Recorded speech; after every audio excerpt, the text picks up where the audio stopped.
Good evening, folks. How goes? Apologies for the slight delay in the stream. I had some parenting duties to deal with, and of course we had to go ahead and make some tea because hacking without tea is very uncivilized, as we all know. So thank you for joining me, those people out there who are joining me. Hey, we've got Justin, Stealth is back. And there's a few other people watching as well, so thanks so much for that. Atari, etc. So today I thought we would do something slightly different. So first of all, Wolf's actually just noticed, I've kind of extended the screen res so that I've got what I had before with the, I think it's 1920 by 1200 res on the left. And I've put the webcam and the chat on the right so that everyone can actually see the chat as part of the stream without it actually interfering with the content. So fingers crossed that that's actually workable and digestible and functions. This is the Restream chat stream that I'm using. So if people are chatting via Mixer or YouTube or Twitch, they should all appear as part of the stream. So hopefully that will help with the interactions. Greetings, Slickus. And I've also removed the bit like I had last time where it would kind of kill the chats after a while. And the reason why I did that before was because, you know, I didn't want the chats to sort of overlay over the top of the content for too long because it could be distracting. But now that it's off to the side, we should be good. So let me know what you think of the new layout. If it's crap, I will happily change it to something that's more suitable. But I think it's probably worth at least giving it a go for one stream. Awesome. Okay, so today I thought it would be good to have a look at some tools. So a lot of people like to follow along / chime in on streams like this for the hacking related stuff. But a really common set of questions that I get revolve around tooling and how those tools are used. There are quite a few that I fire up and play with and toil over while we're doing the streaming. But the most common one that I've been asked about is one that I use consistently pretty much across every stream, and that is my use of VIM. Now, among developer circles, the whole discussion around which editor you should wear or editor you should use, I don't know, some people like to wear their editors too, is borderline religious. and my stance on editors, particularly when it comes to code editing, is that you should use something that works for you. So I don't care if you use Vim or Emacs or Notepad++ or Visual Studio or whatever it happens to be. It ultimately doesn't matter. But I do recommend not using just plain old Notepad or something like that. I recommend getting familiar with an editor that has more than just very simple editing capabilities. Get to know the shortcuts and start to become a power user for that tool, because it does actually change your life in many ways. So for me, I started off using VI or VI, depending on how you like to say it. I can't remember what the official term is. I think it's VI. But VI was the old school version of what has now become Vim. Vim stands for VI Improved. And I started playing with that when I first started university back in the late 1800s. And I hated it, like with a passion. I hated it. It just didn't make any sense to me. But we had to do it because it was part of one of the uni subjects that we were doing. It was, Unix sysadmin or something like that. You needed to demonstrate some level of competency using a built-in editor that's available everywhere, right? Did I hate it because I couldn't exit? I hated pretty much everything about it, including my inability to exit cleanly and be completely unsure of whether I saved what I'd been doing or not. So yeah, look, the whole because you couldn't exit the app is like the Godwin's law of text editor wars, right? When it comes to mentioning Vim, the exiting is really, really rough. Hey Lurker, how you going, buddy? So stealth, can't get used to the shortcuts. Yeah, man, I know exactly what you mean. It does take a lot of getting used to. The muscle memory thing is a big thing. But having said that, you know, as someone who has used Vim for as many years as I have, and after coming off of fairly plain editors like the original VC++ version, whatever it was, version 4, version 3 was the first Visual C++ I used. That I kind of got used to those shortcuts, and so the transition over to Vim for me was rather painful. In hindsight though, now that I'm through the pain, I'm really glad that I forced myself to use it. So what I'd like to do tonight is cover off some basics of Vim, and show some of the things that I do when I'm using it. We'll cover some of the more interesting features that I use really regularly. And if there are any questions about how certain things should be used, then, you know, I'm more than happy to ask them, answer them. And, you know, if we have a bit of time and there's another tool we can discuss, like a common one, and Stealth has just mentioned it then, as the use of Tmux. Like Tmux and Vim combined are really awesome, incredibly powerful tools, and I do use both of those. So the barrier of entry when learning Vim actually feels really high, and I'll explain why the first barrier is so painful in just a minute. But that is what's really distracting for so many people when they come to use an editor that isn't just a standard editor, and that goes for Emacs as well, I would say.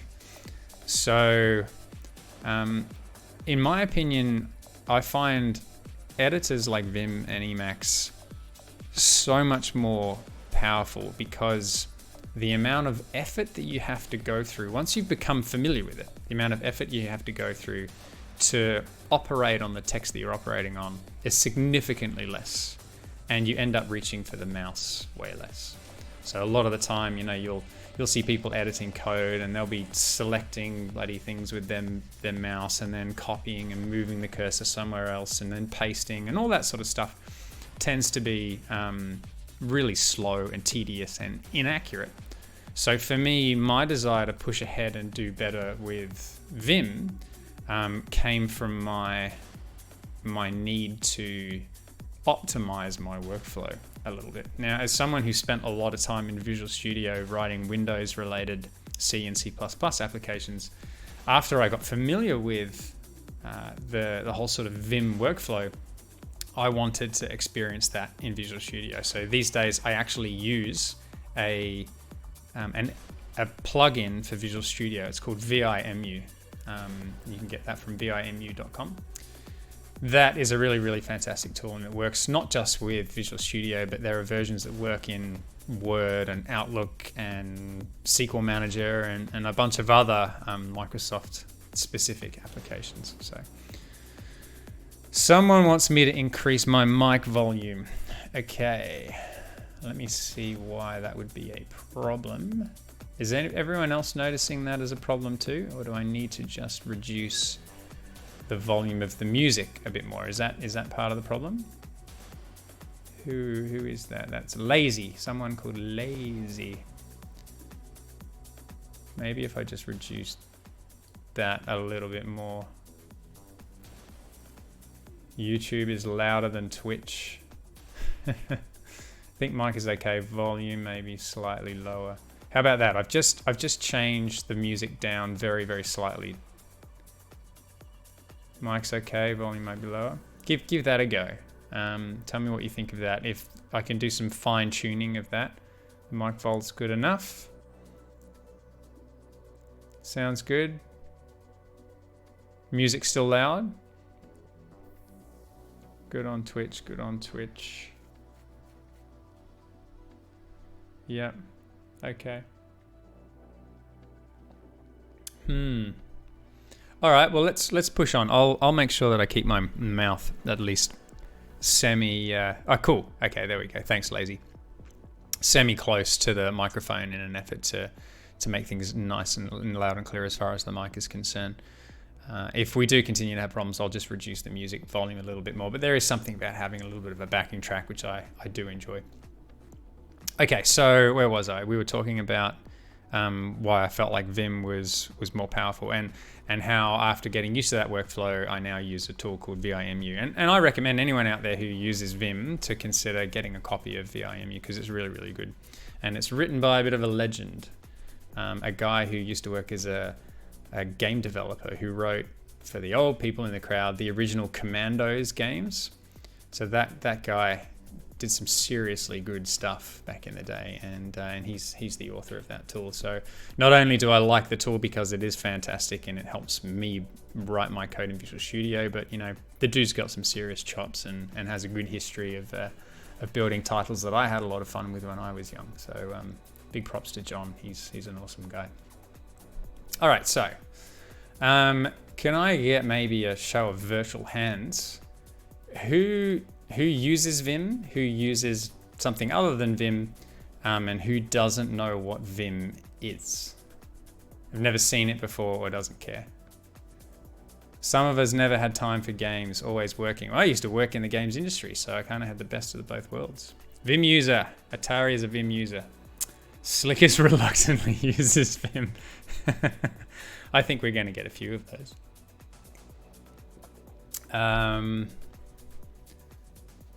I know there are a couple of people in the crowd who use Vim, probably some reluctantly and some not so reluctantly. 1, 2. Vim user here, awesome. Yes, I absolutely would agree with that. Nice one, Lazy. GVim on Windows, but recently trying to get working with Notepad++.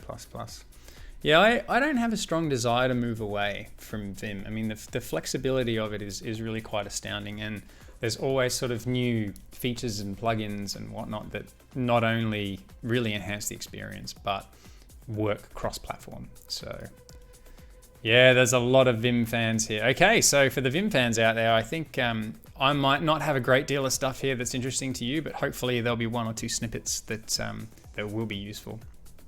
I use Vim for editing build scripts quickly, but rather use Nano to change the config files because it's easy to save and exit. Well, the save and exit thing I think is an interesting one, and we're gonna touch on that topic briefly while we're having this conversation. So anyway, let's get into it. Now, I was thinking of installing one of those key tracker applications, so you could see the keys that I'm pressing on screen, but the ones that I tested were really awful, so I basically gave up on it. I will do my best to highlight what it is that I'm pressing and the order that I'm pressing it so that you know. And in some cases, you'll be able to see what it is that I'm typing when we're in certain modes. But the rest, I will be speaking out loud and explaining what we're doing. I'm pretty sure, Lurker, that the NSA has already done that for me, so I don't need to go and install the keylogger. I see a lot of guys using NeoVim too, but never touched it. Oh, NeoVim. I have heard of NeoVim before. Let's fire up the Firefoxes and have a quick look at NeoVim. Oh, hang on. Is that like the default theme, like a new default? It's an extension of Vim, feature parity, backwards compat. Literally the future of Vim. Yeah, I think I have seen this. I might even be playing with this in one of my VMs.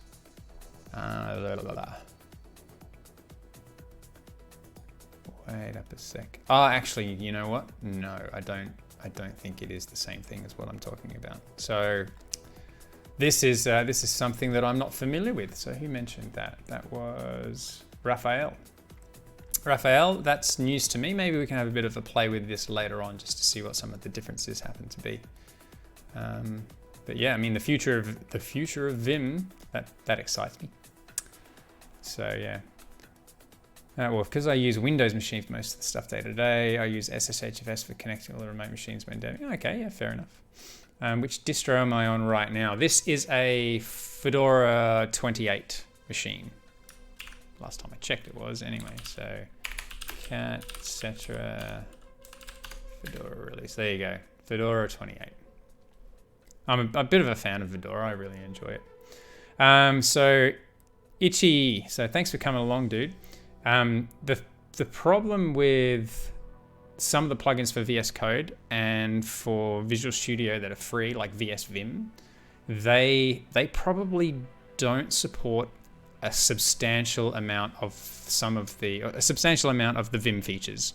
So if you're a Vim user that's been using it for a long time and there are certain things that you want out of Vim that you can't go without, there's a good chance that you're going to bump up against missing features in some of those, and yeah, that will frustrate you. And that's why I bought VIMU, because it has a much better feature set. I find Vim hard to do Visual Basic in. Trust me, that's doing you a favor, because no one should be doing any Visual Basic at all. You can call me Choco. Okay, is that Choco or Choco? You let me know. Is it an O or an O sound? If your base install is Windows, you could try can't active display key presses. Yeah, base install is that, but I had a problem with just getting things to line up. What I'm probably going to do off stream is have a bit more of a play with that to see how it comes out, and maybe next time we do this, I will look to have something a bit more feature rich. So, okay, all right. So, what I might do is I will start by using GVim, because there's a few more things in here which make it really nice.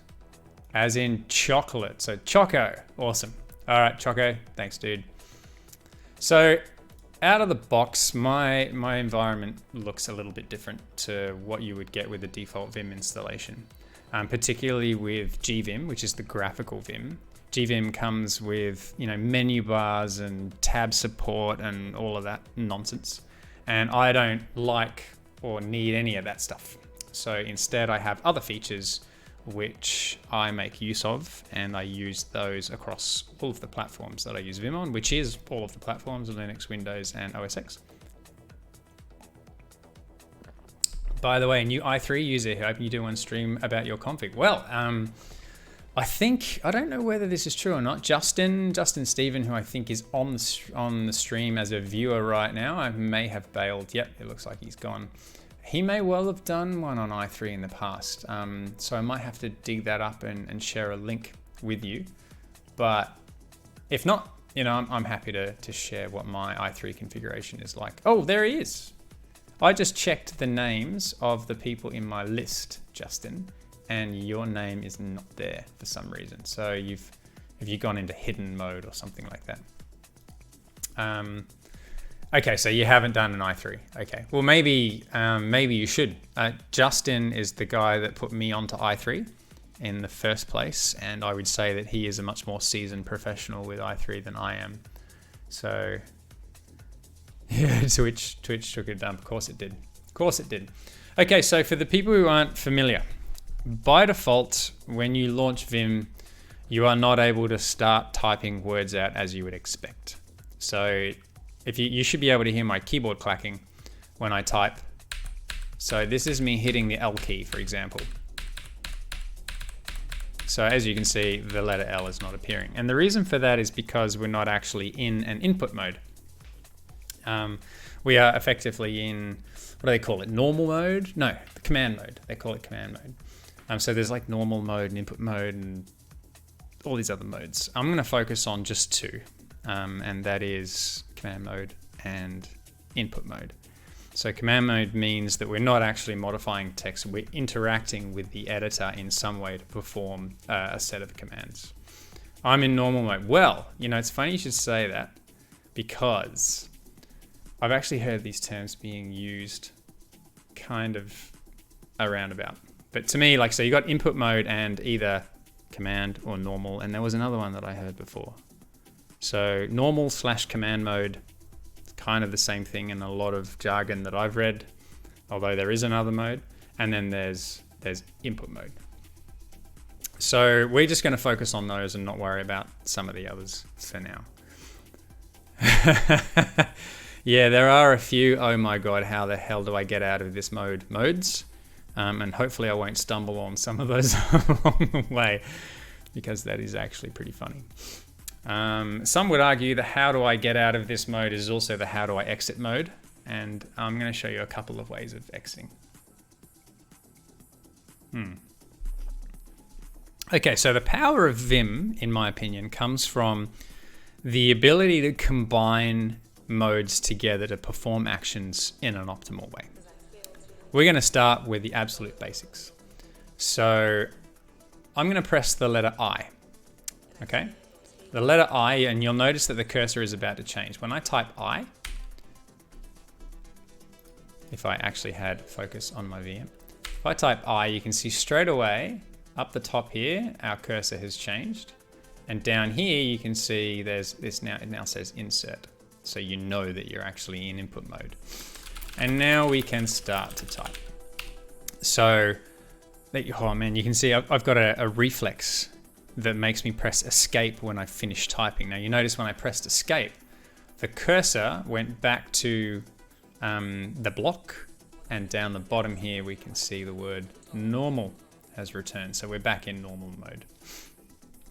Okay, so there you go. That's the really, really easy way of typing some text into Vim. And what we're going to do is we'll play with this line just a little bit. I'm going to avoid using the mouse for everything other than just highlighting things so that things become visible.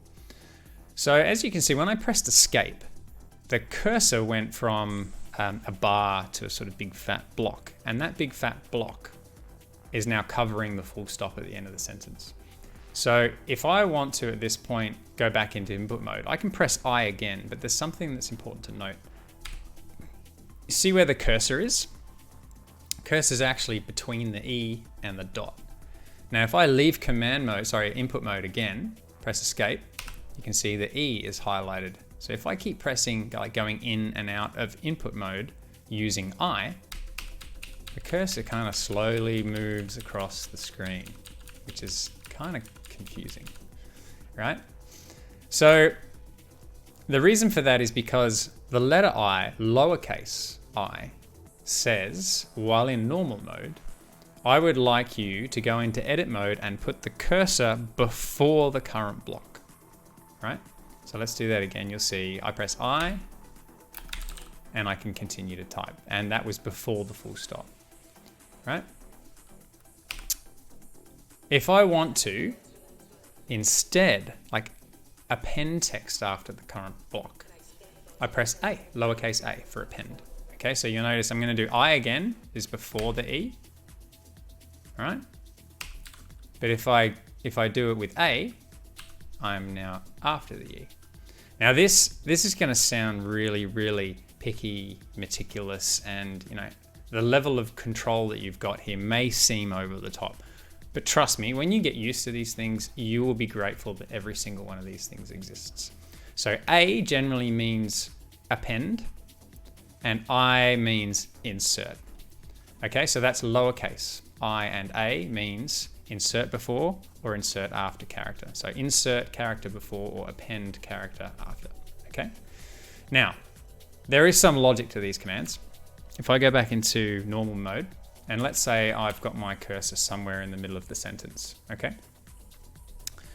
If I want to insert text at the beginning of the line, then we don't actually have to do this sort of equivalent of mashing the arrow keys or even moving our hand and pressing home to get to the front and then press I and put some words, I can't type in here, right? We don't actually have to do that. We can use the baked-in shortcut, which is capital I. Capital I says, go to the beginning of the line, like the first character in the line, the first non-white space character in the line, and go into insert mode. So if I do that now, I'm holding shift and pressing I, you'll see I jump to the start of the line and we've now got our bar.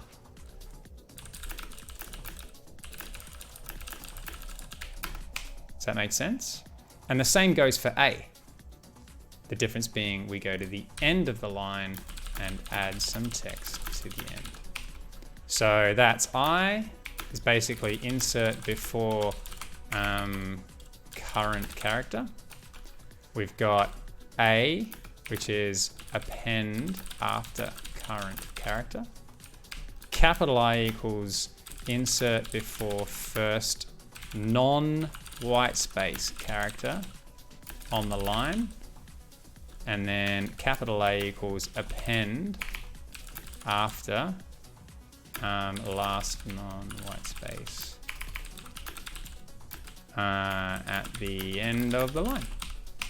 Okay, so does that make sense? So there's some very, very trivial maneuvers that allow you to go from normal mode to input mode in slightly different ways. When you first start playing with Vim, you'll probably only want to remember things like I and possibly not even A. A lot of people start with I and then just sort of move their hand over to the arrow keys and shimmy up a character here and there. But I would recommend, if you're going to learn Vim, that you should probably do your best to have a baptism of fire and prevent yourself from moving your fingers off the home row. So that's what A and I do. We now have the ability to go in and out of input mode. And again, to escape out of input mode, we press the escape key. And that's when we end up with our block character. Isn't this just thrilling? Trust me, it gets better. It gets better. We're just covering the basics. Do we have any questions so far? The existing Vim user probably going, oh my God, get on with it, which is fair. But you know, we are covering the basics, so. I'm going to assume that you're going to ask questions as we go. All right, so how am I moving around when I'm doing, hang on a sec, Windows is going bonkers. When I'm moving around like this, how am I moving around? So I'm not moving my hand over to the arrow keys like this. You can't really see it because of the camera. Instead, I'm keeping my fingers on the home row. And by default, the home row has the move mechanics that you need to bump around. Okay? Oh, we got some chats. As a beginner, instead of in moving in Linux and Vim, could you talk a little about compiling files from the terminal after this as well? Or if anyone has just any kind of links. Okay, well it is a little bit beyond the scope of this one, Tim, but I'm happy to cover that off towards the end once we've got through enough of the Vimage. Okay, and I'll show you how we can actually compile directly from Vim if you want to, which is pretty interesting. And this is helpful. Awesome. Glad to hear that. Okay, so the letter H is the same as the left arrow. So if you press H, you can see I'm moving over to the left. And then by the same token, L moves us over to the right. So these are all lowercase, right? H moves left, L moves right. And then you've got J and K in the middle, right? So if I press, I gotta remember, K goes up and J goes down.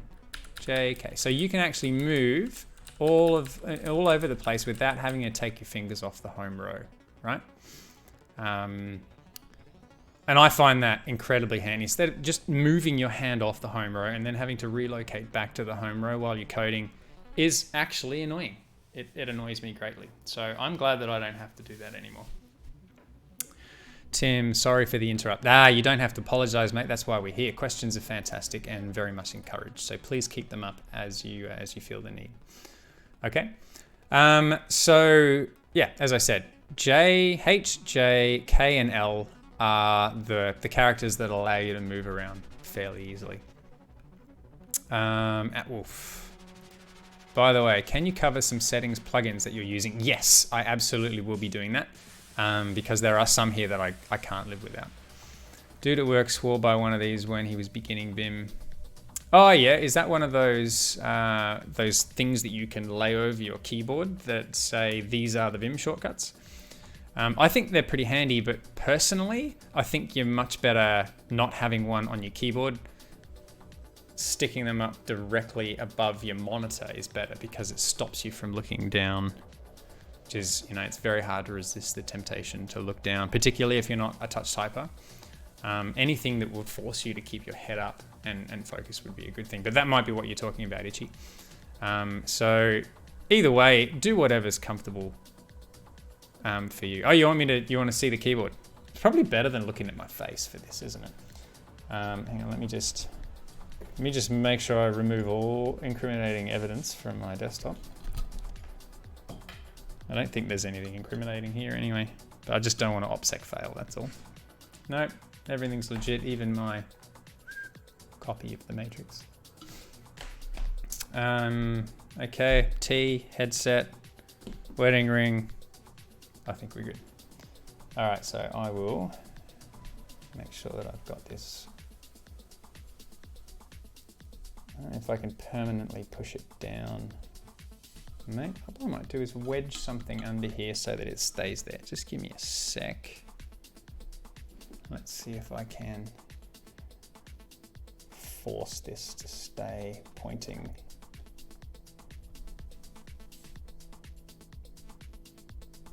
Is that good enough? Not quite. Let me tilt that back there and do, pardon the ad hoc modification of the webcam, but hopefully, there we go. How's that? Yep, there you go. There's my wedding ring just there. It's my YubiKey. This is quite an interesting angle. Righto, so as you can see, there are no printed characters on my keyboard. I love my keyboard. This is the DAS keyboard. I think it's a version 3, and I love it. It's fantastic, fantastic for typing. So this is probably going to be better for you guys keeping track of what it is that I'm hitting, except for the fact that it's not obvious because nothing's printed on it. But I'll leave it as this for now so that you've got a better idea of what it is that we're doing. And you can hopefully match the keys up later on. Why do I have a copy of the Matrix on my desk? Well, as we all know, this movie is one of the best of all time, and I recently purchased a copy, as you can see, in ultra high def 4K. And that's because I'm such a fan of this movie and I only had a DVD copy of it that I wanted to buy a new version. And it only arrived a few days ago and I haven't moved it off my desk since it's arrived, so that's why it's there. Okay, so let's move on. Let's actually do some more Vim. Okay, so we've got the basics of moving around H, J, K, and L. That's allowing us to move in certain directions. Now, what I want to focus on is moving around words, because as you're moving around your code, you're going to want to not only jump from one section to another, you're going to want to move from character to character, okay? So we'll go back to the first line. And what we're going to do, instead of sort of tapping letters repeatedly, because if you're getting to a point in Vim where you're repeating things like going, chances are you're doing something wrong. You can do things better.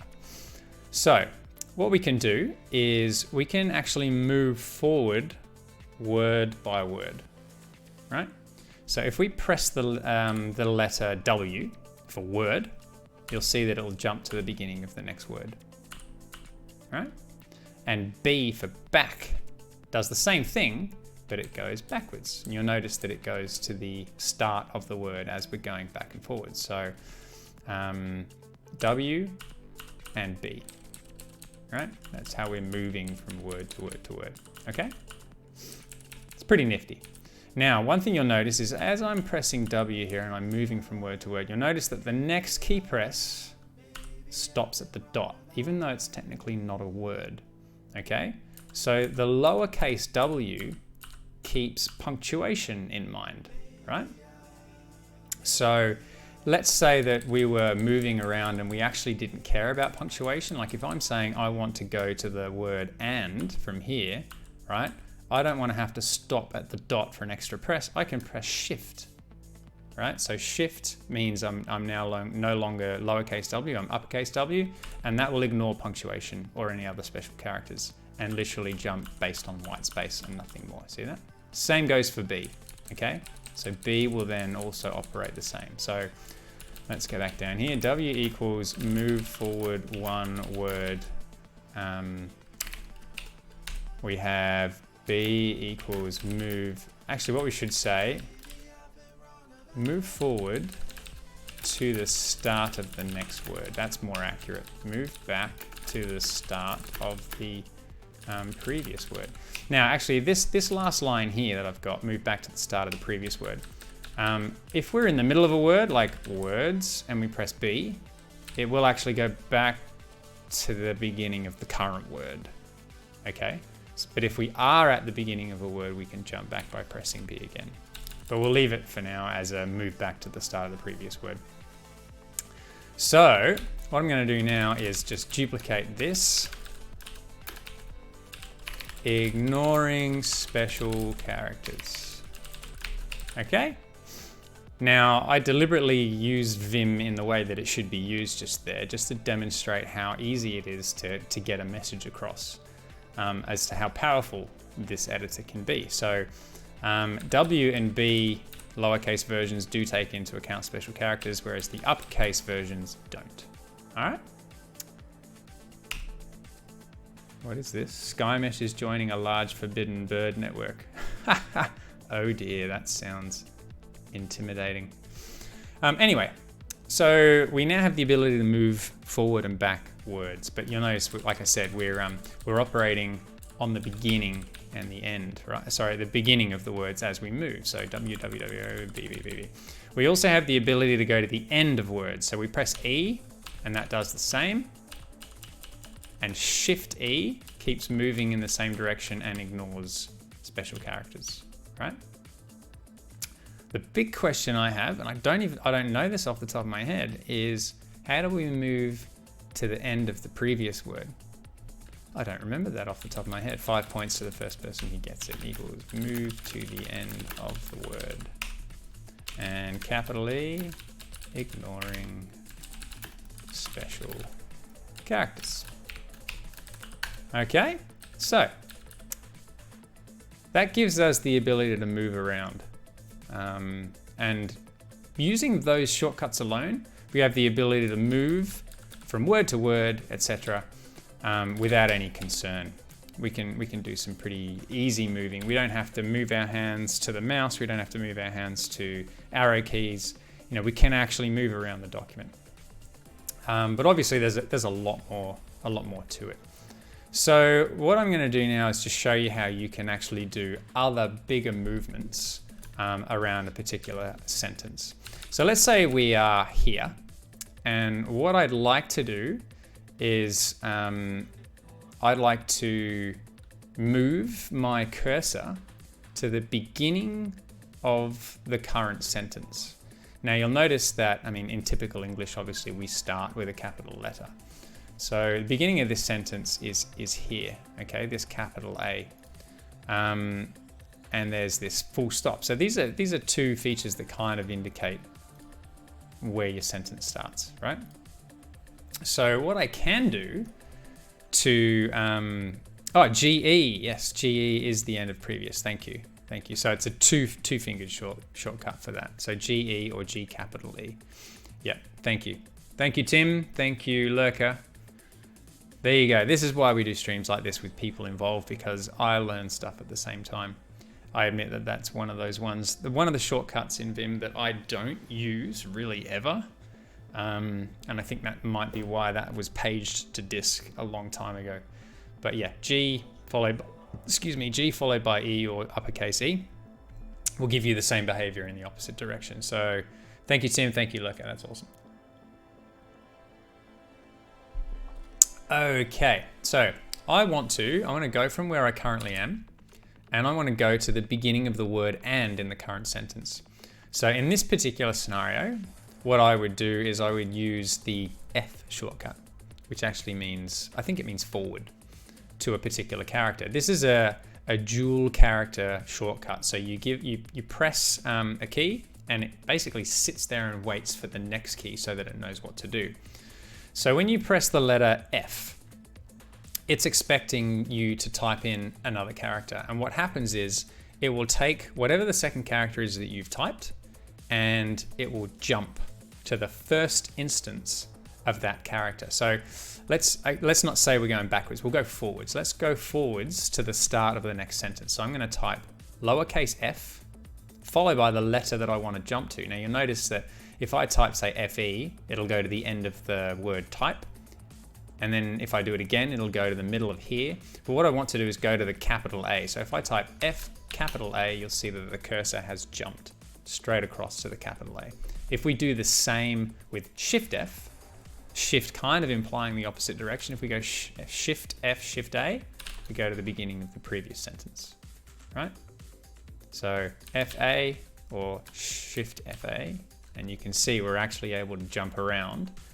You can go F full stop, which takes you to the end of the sentence. Same in the other direction. So you kind of get used to associating a command with a letter and knowing that the toggling of case kind of has, it holds a similar meaning, but gives you sort of greater depth or changes of direction with the same feature. So that's what F does. See how I'm tapping? I'm going to show you how to avoid that in just a minute. So F equals move forward to the specified character.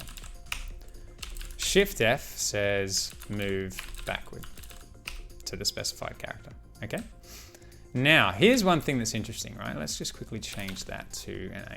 If I go F capital A, so that Vim has actually remembered that movement. Behind the scenes, Vim actually remembers a lot of the stuff that you do, right? So what you can do is you can do a movement like F capital A, and then if you type semicolon, it will repeat that movement. So if I type semicolon, you see how it's done it? It's jumped to that. So, and then let's say I go to the start, I can keep repeating that movement.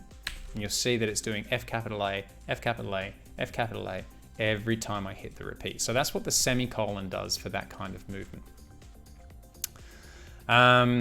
So I can see that the chat is currently talking about the letter T. So T is very similar to F, okay? So let's go back over here. So F says move forward to the special character. Now that actually puts the cursor on the character. And as we know, like I and A vary depending on which side of the character you want to be on. So we have a similar thing with F.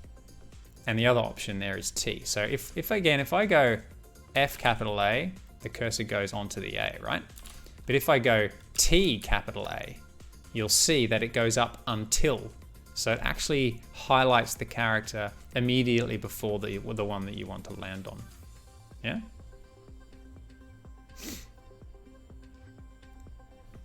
All right, Lurker, no worries, man. Thanks for coming along, dude. That's awesome. T is useful for things like deleting until. Yeah, exactly. Exactly that. So if we wanted to get rid of this sentence, so if I went to delete up until A using the equivalent of F, you can see that the and is disappeared. But if we went delete up until using T, then we actually remove the whole sentence, but we don't blow away the character that we want to keep. So that's where one of those subtle differences are. So what I'm going to do here, we're going to change that to T, if I can get my keyboard thing right, and that to capital T. So that's going to be move forward to, let's say, just before the specified character. Okay, so that's the difference. All right, that's basically what they mean. Any questions around that?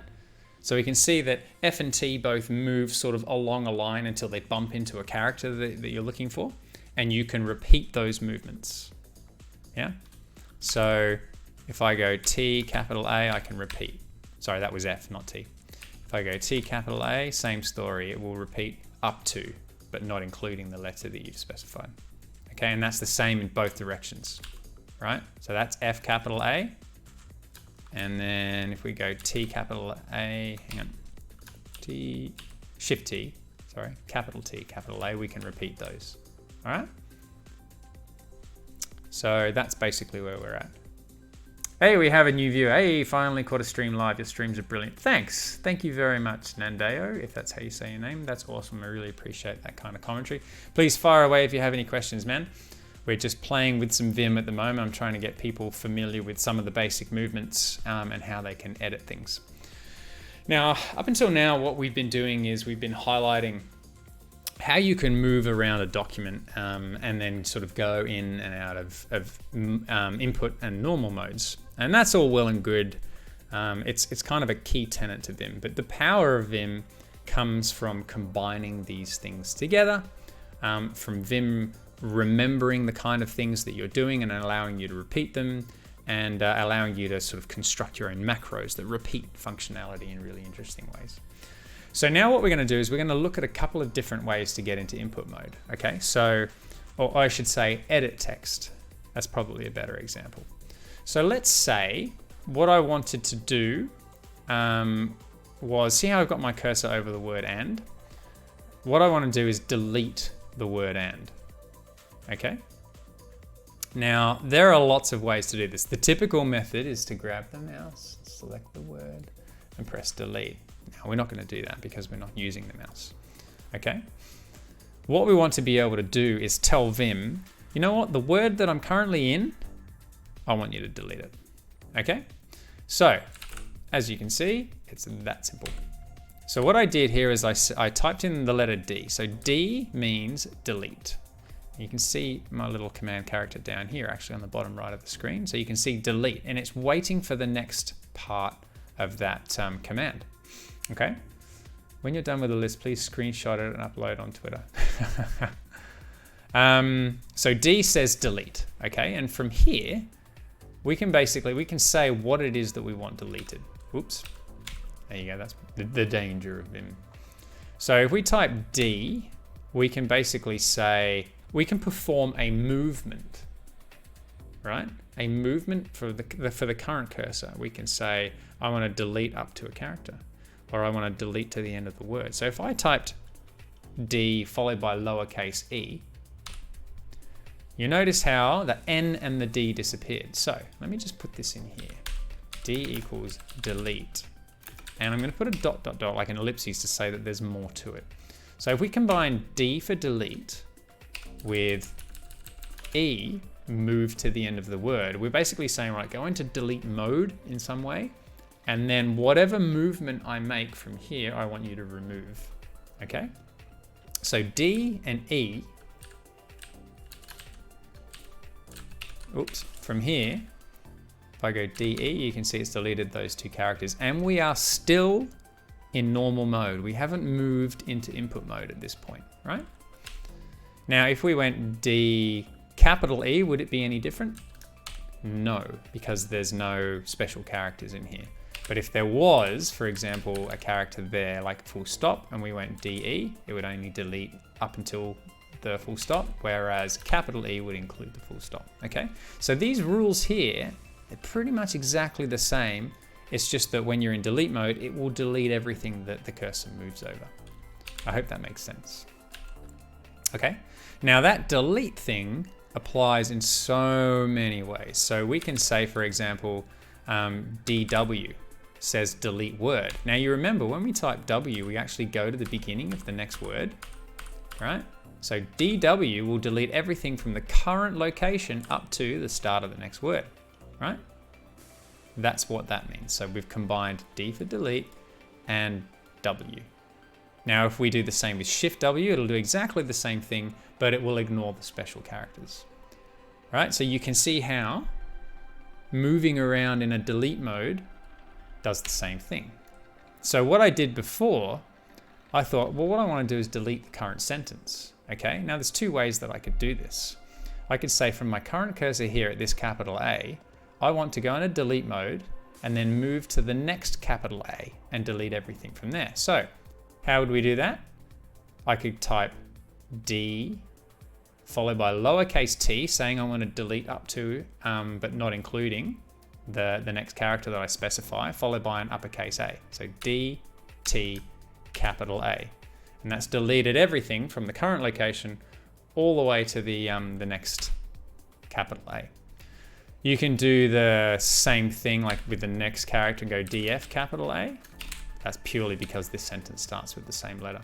You could start here and go DF full stop, which is again exactly the same thing. The only thing we've said is like go all the way up and include that full stop, which effectively deletes the sentence. Okay.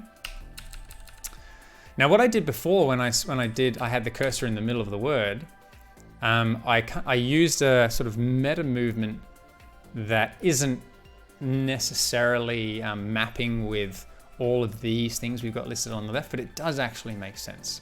So what I typed here is I went D-I for inside W. And so that deletes inside the current word, which means inside the current word, regardless of where we are, like if I had a bunch of N's in here, right? Regardless of where I am, if I type DIW, the whole word disappears. If I had dots in here, then it wouldn't. But if I went DI capital W, it takes into account the whole special character thing, pretty much in exactly the same way that we have specified with W over here, taking the special characters into account. Does that make sense? People see that? Hopefully that will make sense. One character that I'm making heavy use of is U for undo. So every time I do something stupid, I press escape to go to normal mode, and then I press U to undo stuff, which is particularly handy for when we're doing things like this, right? Okay, so where were we? So that's deleting inside the word, okay? There are other things that are pretty cool too. So you can actually do this. Did you see that? That is DI followed by S for sentence. And Vim is smart enough to know what a sentence looks like. So you can go DIS, delete the current sentence, delete inside the current sentence, right? So that's pretty cool. So if you know that the current sentence is junk, DIS, boom, and you're gone. Okay? Which I think is pretty cool. They also, what I'm going to do is I'm just going to duplicate some stuff. Okay? Now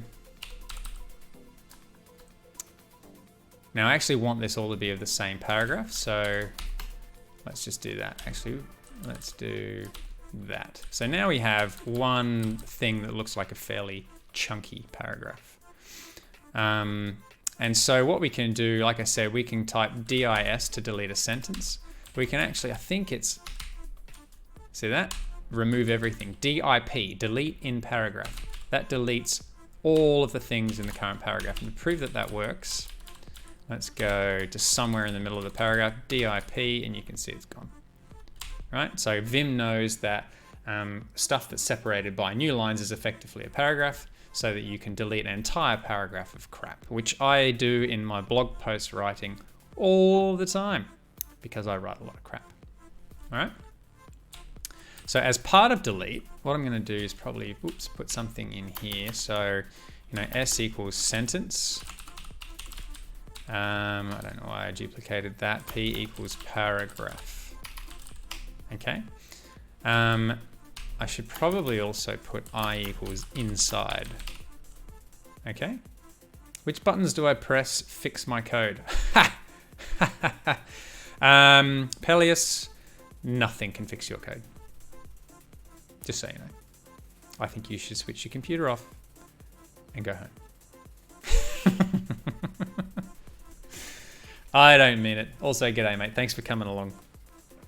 It's lovely to have you here to troll me as always, my friend. Okay, so does that make sense? Does that make sense? Everyone's cool with that? So we've got deleting sentence, deleting word, deleting paragraph. They're all pretty helpful. Now, as someone who writes pretty much everything in Vim, including emails, including blog posts in Markdown, all of that magic stuff, I find this stuff really useful, okay? And it gets more useful when you're actually modifying code, all right? So, any questions around that? Does that all make sense? I'm hoping it is making a bit of sense. It shouldn't be too bad. So there are some Alt F4. Well, does Alt F4 actually work on Linux? I don't know if it does. If this was a Windows machine, it certainly would. So okay, let's. Should we talk about quitting? We'll do quitting at the end. We'll do quitting and saving at the end. Okay, we'll do quitting and saving at the end. I know that's a common question. How do I quit? How do I save? Is there any other command other than I after delete that's useful? Yes, thank you. That's a really good question. How about this? Change. All right, let's get rid of this paragraph.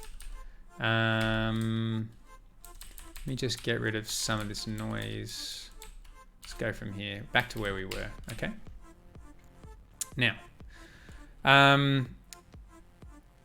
you can, like the word change basically says, I want to do everything that delete does, but the only difference is instead of finishing in normal mode, you go into input mode. So delete says remove stuff. So like I said, DIS deletes the current sentence. If I went CIS, I delete the current sentence. And as you can see, I am now in input mode. Right? Excuse me. Now that is a very, very small thing, but that's really, really valuable. Okay? So C versus D. D does exactly the same as C. C does exactly the same as D. The only difference is that D does not put you in input mode and C does. What's the easy way to regex replace a bunch of stuff? Nandeo. We will come to that in a minute because the regex capabilities of this are seriously fantastic. So we'll come back to that, I promise. Save and quit. Your save and quit. I don't ever use that. I don't use that shortcut. Just so you know, lazy. There is a lazier way of saving and quitting. You'll be very happy to hear. And that's one of the little things I'm going to share with you towards the end. Okay, so what were we doing? We were doing change. So you can change inside stuff. So also, the whole inside thing changes depending on context, right? So in Vim, you have this thing called visual mode. Okay, so basically visual mode is the same as like highlighting some stuff with your mouse, okay, except that you're going to use your keyboard. So V stands for visual mode, okay? And you can go into visual mode by typing the letter V. You can also select areas of text while in visual mode. So if I type V, you can see down the bottom here it says visual. And now if I type IW, that basically says select inside the current word. Yeah? So that means that you can see the word now is actually highlighted slightly differently there, right? So we've actually selected that word, and now we can start doing things with that word now that it has been selected. Okay? So that applies for, you know, selecting the word, selecting the sentence, all of that sort of stuff, right? And that's really, really useful when you combine that with things like copy and paste. Will I be going through how I write emails? No, what I do is I literally write my emails in Vim and I copy and paste them into Gmail because I use Gmail. But if I was to use something like Mutt, then I would definitely make sure that Mutt uses Vim as the editor for email modification, without a doubt. But nothing that I'm doing here really is specific to emails. For me, it's a case of I have a Vim editor open all the time, and if I need it to write an email in, that's where I go. I write my email and I copy and paste the contents out because I find the whole editing experience much better. Plus, it minimizes the risk of me accidentally sending emails too early when I haven't finished writing. So that's why I do that. Okay. Right, so what I'm going to do just quickly before we go and do some more stuff in visual mode, let's look at copy, pasting, and deleting sort of more stuff. So the letter Y stands for yank, right? So yank basically is the same as copy, okay? So we can apply all of these movements like we did before. So we demonstrated how we can delete. We can delete inside a word, inside a sentence, inside a paragraph. We can delete up to a character. We can delete backwards to a character. We can do all of those things, right? All of those things also apply to yank and change, okay? Now what I'm going to do while I'm here, just after undo, I'm going to go type P for paste. Okay, so what I'm going to do is I'm going to use the first shortcut that most people learn with yank, and that is press Y. You can see down here, yank is sitting there waiting for the next meta character down that bottom right hand side. Now if I type Y again, what's happened is the entire current line has now been copied to the clipboard, basically the internal clipboard. It's not the external clipboard by default that you can use for other applications. It's the internal clipboard. So I can paste that by pressing the letter P. See that? So a really fast way of duplicating a line is typing YYP. And you saw me do that before. Okay? Now, paste actually says paste after the current thing. Now that thing could be the current line, it could be the current character, right? So let's say I'm back here and I go yank up to and including the next dot. If I type P, because we don't actually have a full line, what this thing will do is go, I'm going to paste it after the capital A. See that? You can see how it actually pasted. We've got two of those sentences now, but it pasted it after the current A. That's not what we wanted. What we wanted to do is before. Okay, you can see now that the sentence has been inserted before, right? That, again, is just to do with capitalization. So capital P says paste before, okay? Yanking also adds a new line for you. Actually, it doesn't. So if I typed yank in word and paste, there's no new line there. It also depends on what it is that you're yanking. So the double yank thing has a new line. It just knows that it's a full line. So when you paste, you get a separate line. And the same when you press Shift P, it does it in the line above, right? But when you're yanking sort of individual sentences, like I'm typing yank inside sentence, paste, whoops, paste, you can see there's no new line there, okay? So there are some nuances around where new lines are relevant and where they aren't. So, but the yanking and all that sort of stuff, the movements around those things are the same.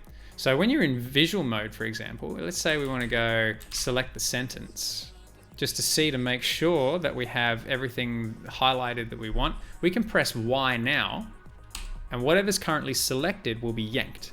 Yeah? Does that make sense? What's going on? Hello, hello. Kilix or Skillix or Ekilix. Don't really know how to say it, but greetings. It's because you're also yanking the new line character. Yeah, but you'll notice, like, if we go to the end of this sentence, there's actually a new line character at the end, right? So if we yank until the end of the line and paste, we still don't get the new line, right? You have to yank the whole line before that new line appears. So yeah, that's when it knows that you're yanking the new line. Okay? See? So that's what the yanking does. So the yank movements are really, really handy, particularly when you're working inside code. Same story with change and delete. And in a minute, I'm going to move away from text and we're going to start looking at some code, because that's when you'll really start to see some of the power of this stuff coming in. No, dollar doesn't give you that character. Exactly, because you're going right to the end. That means until a new line. Yes, that's right. Exactly that. Up to and including all the characters at the end of the line, including white space. So if we had white space there, and you go to the end of the line, we do go to the very last line. So yes, you need to make a point of saying I want the new line. And so that shortcut with the YY for the double Y means yank the current line. If we type DD, that does exactly the same thing but delete. Yeah, DD, delete. Yank, yank, P, DD. Right? Does that make sense? So that's pretty handy. That's a really quick way of duplicating stuff. Technically, the stuff that we're covering so far is VI, but we'll be using some features that are actually Vim specific a bit later on. So yeah, VI/Vim, whatever works for you. For the most part, they kind of overlap. There'll be some nuances along the way that are different depending on which version that you're using. But Vim, I mean, pretty much Vim is used anywhere. So, okay, so with those things in mind, we've got yank, we've got change, we've got delete. That's all very handy. Now, one other way to go into input mode, which is important, is like, so we've typed in, we've got this line here on line 1. We want to insert some text on a new line immediately under the current one. So that's where you can press O. So lowercase o basically inserts a new line at the end of the current line for you. and puts you into input mode. Okay, that's what that does. So let's type that in, probably maybe here.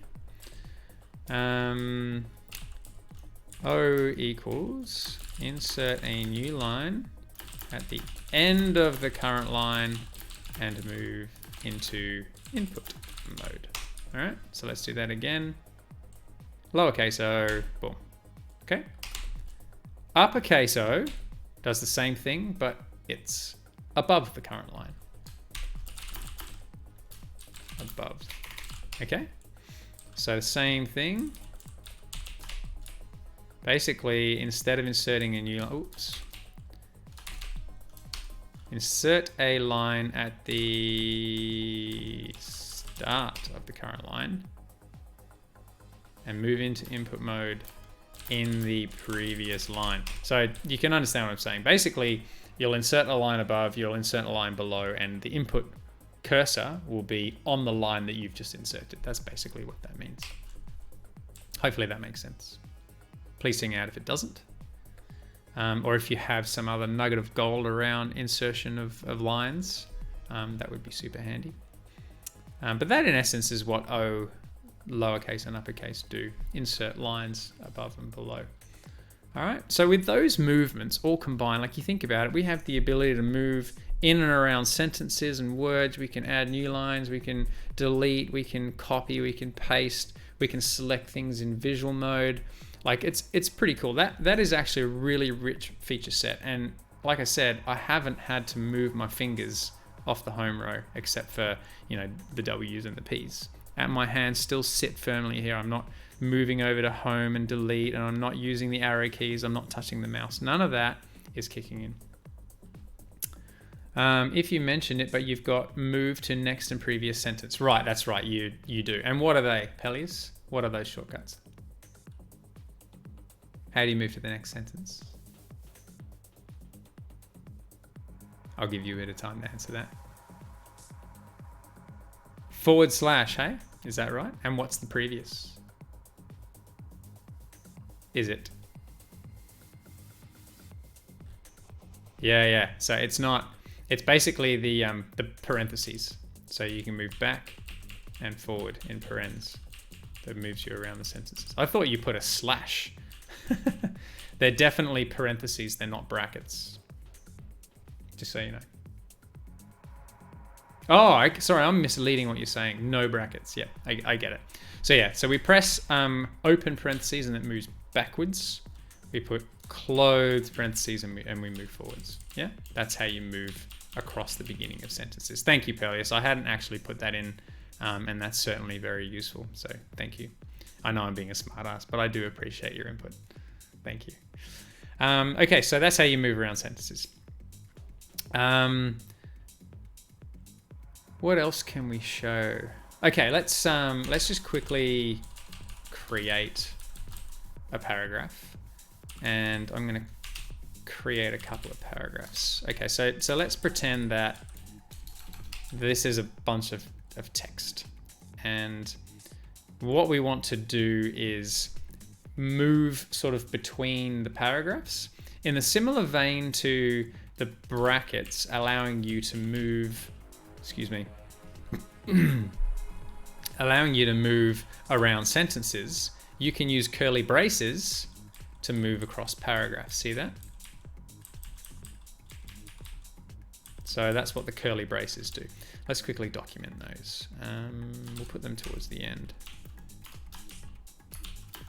Equals move to the start of the previous or current sentence. Move to the end of the previous current sentence. Okay, so that's what they are. Yanking into buffers is nice. I agree, and we're going to cover that as well. So every time you yank or delete or change, whatever it is that you've removed or highlighted appears in the effectively the yank buffer. The internal clipboard is what I like to call it because it makes sense to most people. So so if we go delete in Word, we've deleted the word, but it's actually on the clipboard now. There it is. So hit P, there it is. Whatever it is that you've deleted, like delete inside the sentence, that's now deleted, but it's overwritten what's in the yank buffer, and boom, there it is. Okay? So anything that you overwrite, so if we change this word to sum with a capital S, you can see that the old sum is now on the clipboard, right? If I wanted to change up until the full stop, to put another sentence here, then the previous sentence is on the clipboard, yeah? So there you go.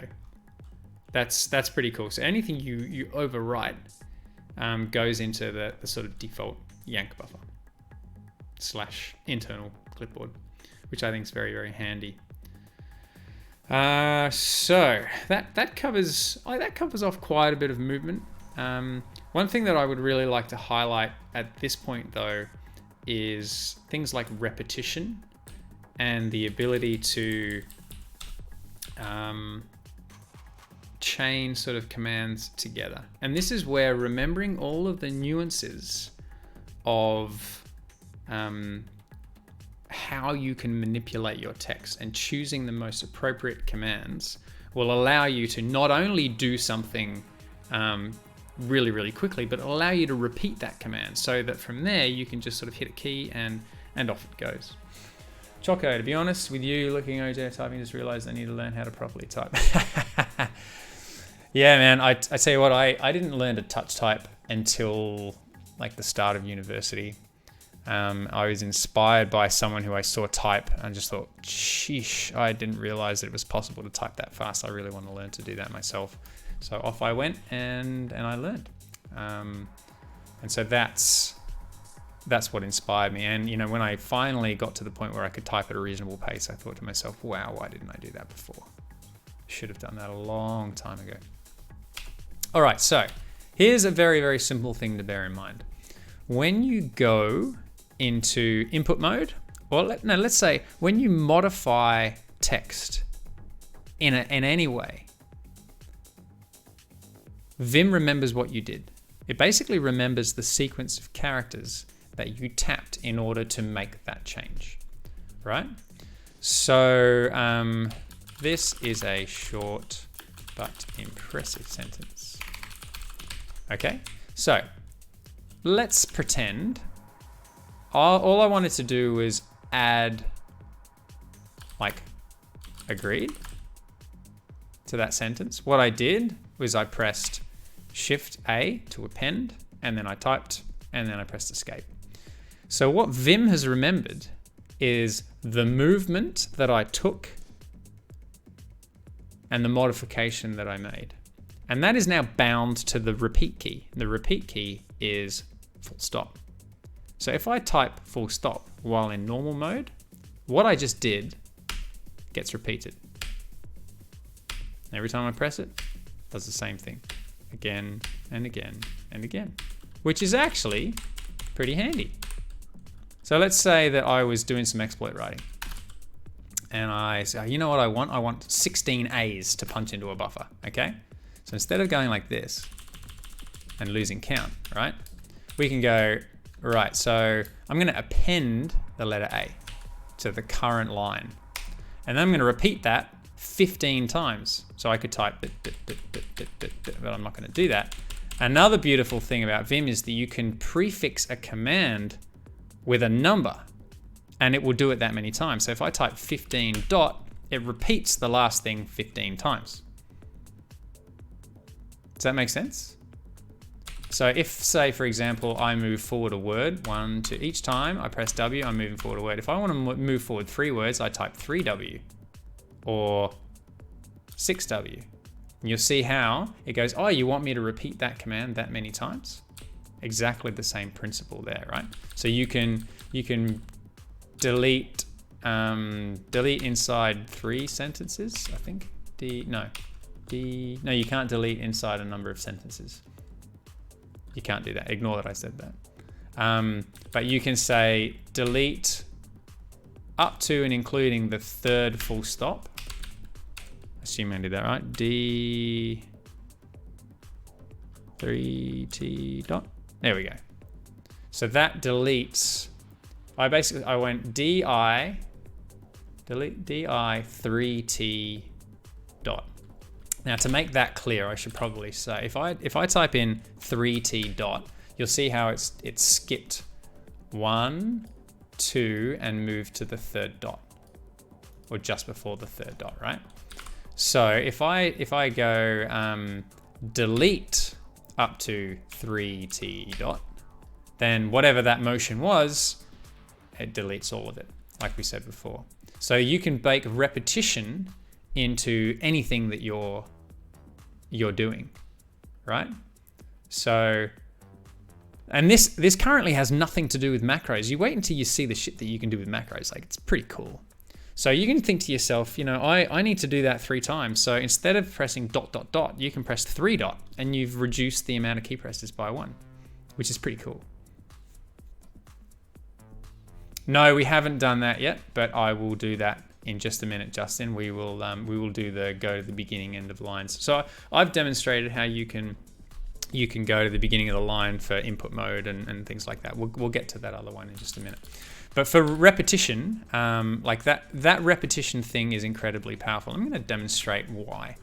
So let's say every time I see the word words, I want to change that to something else. Okay, now ignore the fact that I'm using regex here just for a minute. But let's say I want to change from where I can see words. You can see that the instances of words is highlighted now all over the document because I used regex, which we're going to talk about in just a minute. But the cursor is here, right? So I can say, you know what, delete, now change up to the dot, put some more stuff here, right? Now I want to do that in every case. I can press N to go to the next match and press dot. And it does the same thing on every single instance. Now this is repetition that's unnecessary, but you can see what I'm doing here, right? Every single case where I've found the word words, I've moved to and then replaced just by pressing N to go to the next match and press dot to repeat the edit that I'd done. Now think about this just for a minute, right? So if I go back to the start here, if I go, okay, what I want to do is I actually want to delete up to the dot, sorry, delete to the dot, and then I need to go to input mode and do a thing.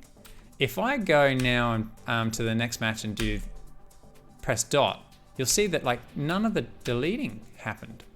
And the reason for that is because we actually did 2 motions. Deleting to the dot is 1 motion, and then inserting and typing some stuff is a second. And it only remembers the most recent one.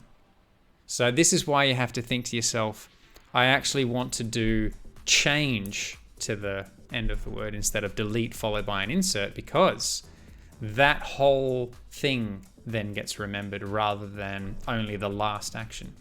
So the process of remembering the differences between all of these little nuances can be a bit tedious to begin with, but you do get used to it. And you will know over a period of time, oh, you know what, I shouldn't have done delete there, I need to do a change. Because now I can actually repeat that action if I want to. Okay? Does that make sense? I'm going to go with yes until someone moans at me. All right, so Justin highlighted something that was pretty important. And that is, how do you go to the end or beginning of a sentence? Now, I find this irritating. So to go to the beginning of a line, you can press 0. 0 says take me to the 0th character, right? And you can press $, to go to the end of the line. So 0 and $. How intuitive is that?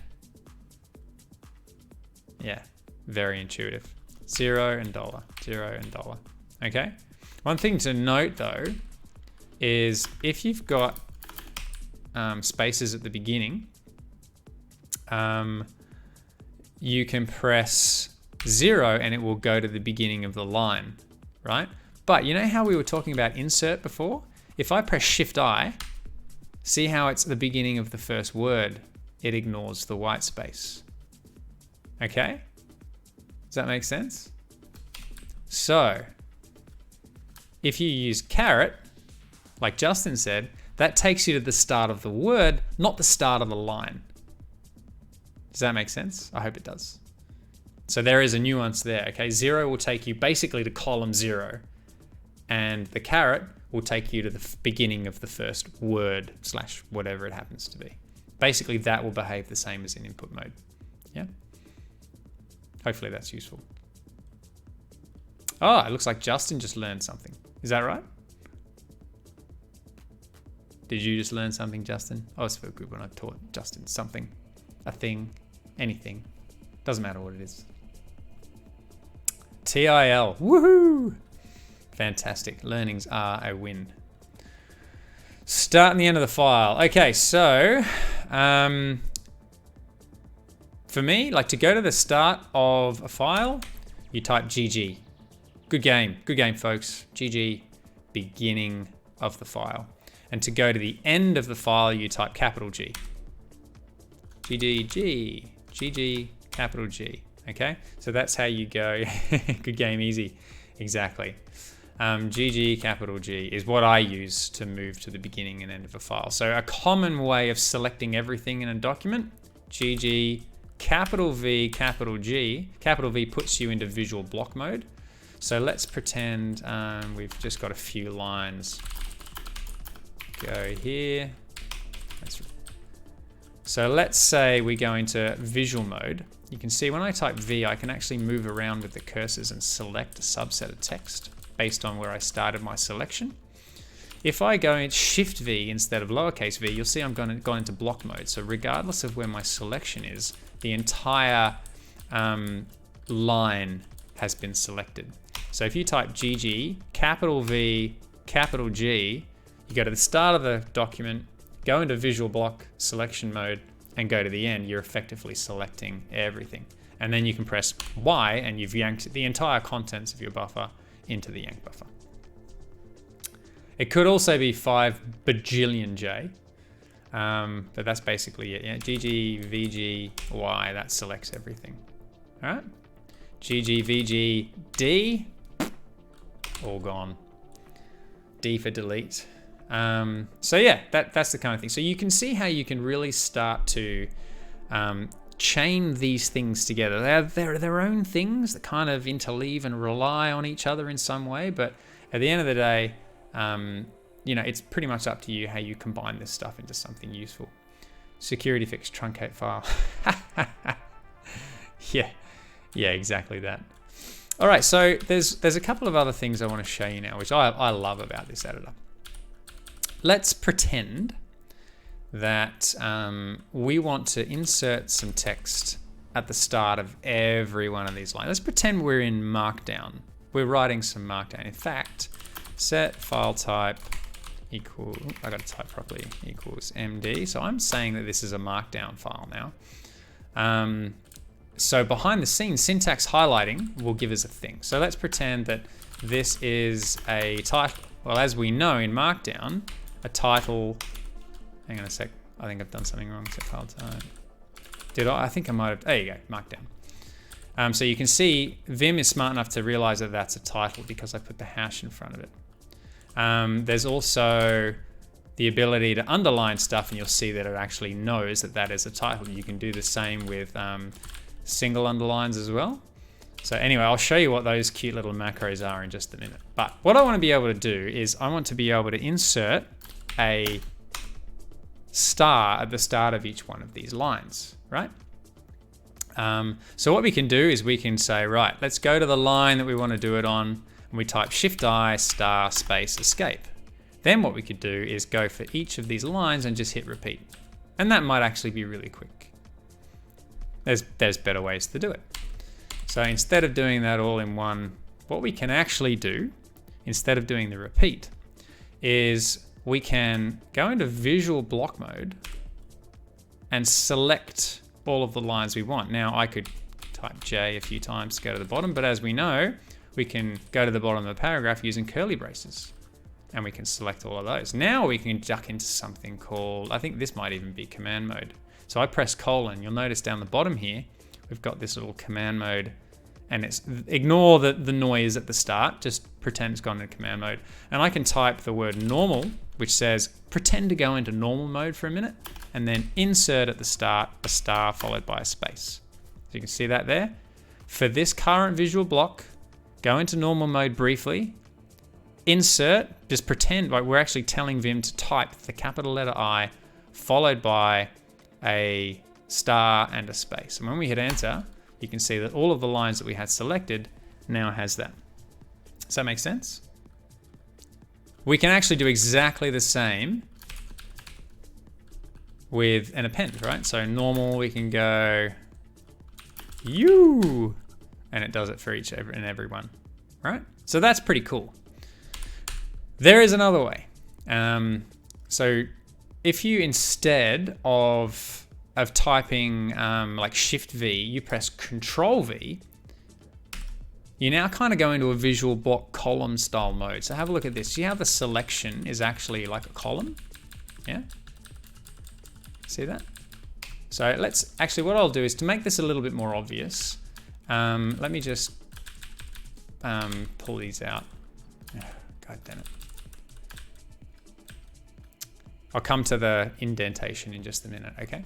So I'm gonna press Control V. I'm gonna move just to the bottom in a pretty lame way. Now you'll see how I've got like a straight column straight down the line. I can now press Shift I for insert. And you'll notice that only one line is being edited, but as soon as I press escape, all of the lines that I had highlighted before get edited. That also means you can do things like this. Oh, I actually want to get rid of all the I's. And you can press X or D, right? I might want to change this to a U. And it does it for everything that's selected. So that column, visual column block mode is actually really powerful too. Yeah? Any questions about that? I think that's bloody cool. I really like that. I think that's wicked. And I use that all the time just to insert stuff en masse. Yeah? That's pretty legit, I think. CV, yep, Control V, exactly that. That allows you to go into visual block mode, yeah? And you can do the yanking and the deleting and all that other stuff as well. So, you know, if I just wanted to get rid of that little block, boom. Yeah, it's pretty cool. So that's what that sort of column-based visual, I think that's actually called visual block mode, but I'm not sure. But I use that all the time to insert stuff across a bunch of lines. And I find that really, really useful. You can actually repeat that as well. Okay, so let me just, I'm gonna get rid of these. Let's say we wanted to separate each of these things with stars like this. If we put our cursor at the next point that we want to do it and hit dot for repeat, you see how it's repeating the same action? That's fantastic. You know, that's pretty cool. So you can see how you can combine all of this stuff. And really, you can come up with your own ways to tie things together. Okay, so we've got more chats going on. What's going on in the chats? Best thing for this feature is adding alignment and tabs for Python when you add an if loop. Yeah, exactly that. But Vim is smart enough to know whether or not you're using stuff in Python, and you can get it to do a lot of this magic for you. Just so you know, the things you've gone through, your list is missing. Oh yes, thank you. I will add that to the list. In fact, let's do that now. Where are we? So here we want open and close curlies, which is paragraph. Now see, I can hit dot and do exactly the same thing. God, just see the repeat is just gold. Move to the start of the previous current paragraph, move to the end of the previous current paragraph. So that's what we had. What else did we do? We needed O was go to column 0. First char on the current line. So caret says go to the first character on the current line, ignoring white space.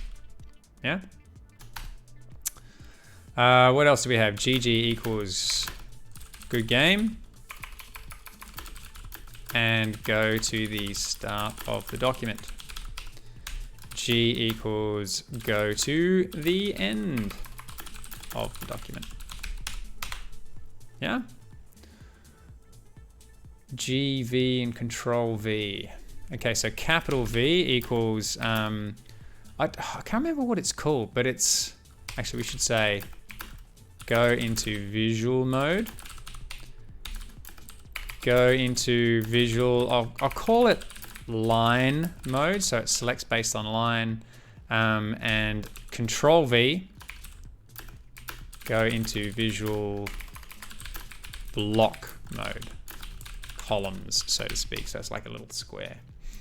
Yeah, and dot equals repeat the last movement modification. Play with the dot a lot, right? Play with the dot to get a really good feel of what's remembered and what's not. And so equals move to the end of the current line. Okay? Okay, so that should hopefully have covered off the things. Oh, the numbers prefix. So number prefix equals do action n times. So for example, 3W equals move forward 3 words. Does that help? But saying nitpicking, but C plus V means you, yes, that's a good point. Okay.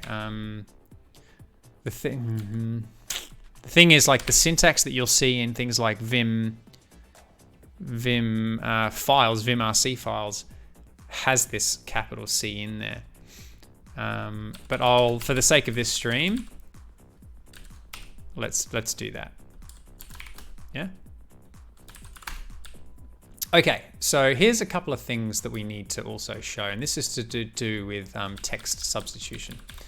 So for example, let's say I wanted to replace this I that's under my cursor with the letter U. So I can press R, which basically says, you can see a lowercase r down here, basically replace under the current character, under the cursor, one character. So if I press U, you'll see that I've replaced the I with a U, and we've gone back into normal mode, okay? And we can repeat that, yeah? Now, if I type capital R, this effectively goes into, you know, the old school text edit mode where we've got insert turned off and it's actually replace.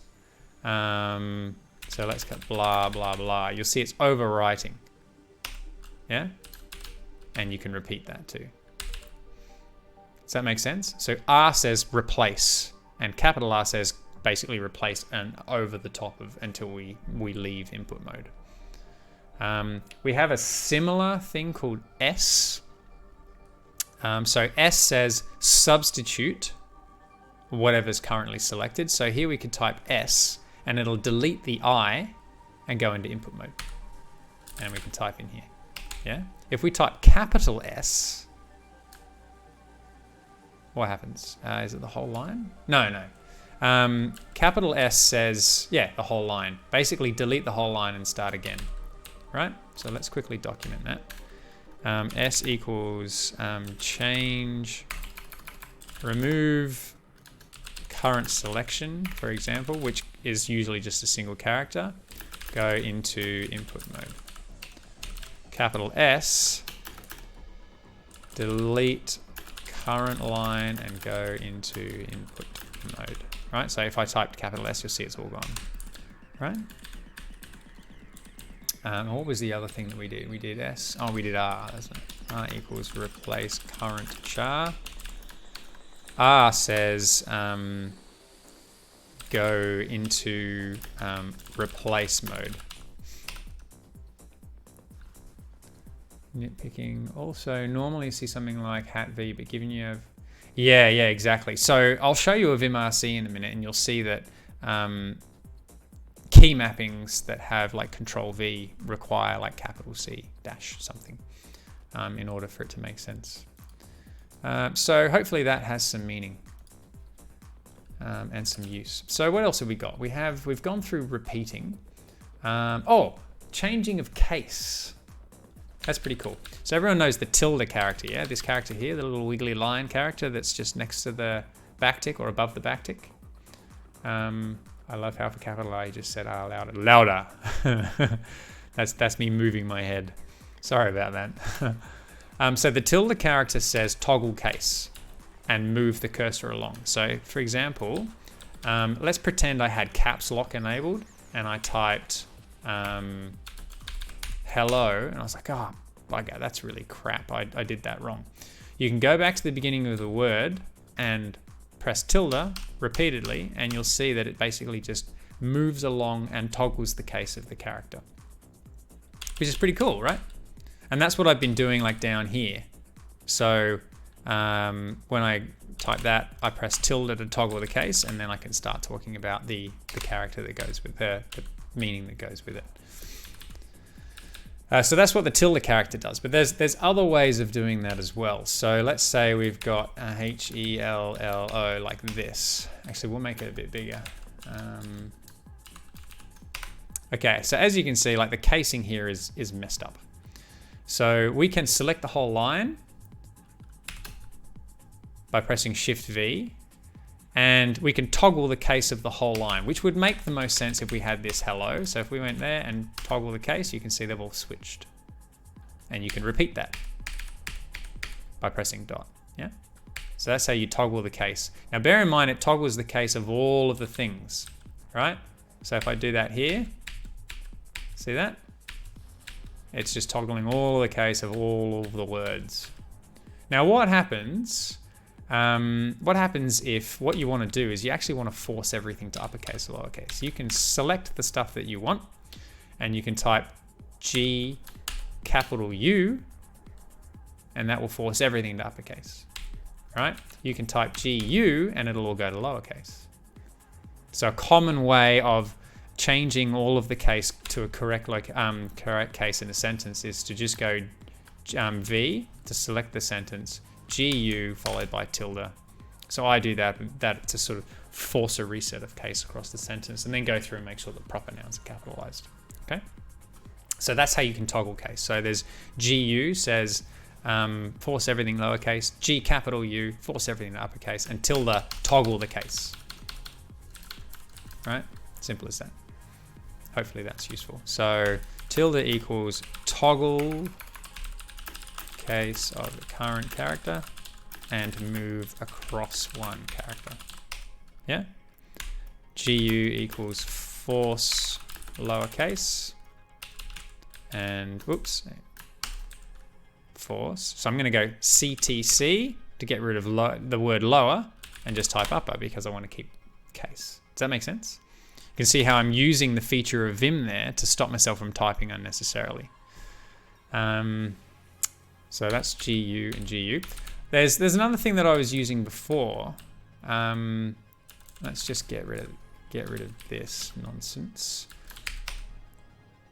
Now I was doing this. I was going YYP and then repeating, and then I kind of selected the lot and joined the lines together. So if I've got a block selected like this and I press Shift J, you see how they're all joined together?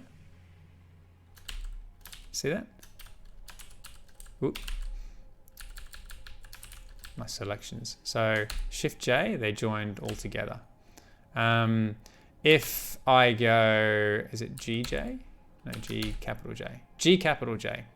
So when you just use J, you'll notice that, sorry, capital J, that they're joined together with double spaces, which I personally hate. So what I usually do, if I want to join sentences together, I will append a space and then just use G capital J instead. I keep selecting the wrong thing. Right, so G capital J, you see there's no spaces, so you would add the spaces manually before we join. Okay, so G J equals join lines together without white space, and capital J join lines together with white space. See, I just did that really poorly. I could have done that little edit much faster. Vim plus tilde would have avoided that awful SpongeBob meme where people talk with... That's very true. Very true. Nice one, Lazy. All right, so does that make sense? Are there any questions around that? We've done toggle in case. We've done sort of movement. Oh, visual modes. You notice, so when you select something and then you perform an action on it, so let's say we toggle the case there, you'll notice that once that action has been performed on a visual block, that the selection actually disappears. So you are no longer selecting the thing that you were just selecting, which is actually pretty annoying because most of the time you might want to then do something else over the same block of text. So what do you want to have to do? Do you want to have to go through and then do the selection again? No, you don't.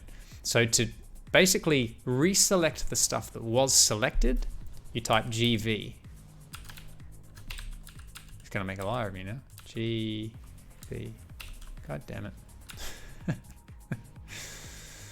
Demo gods for the win, eh?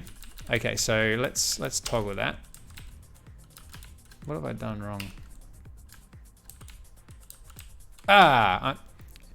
What an idiot. I'm typing GB.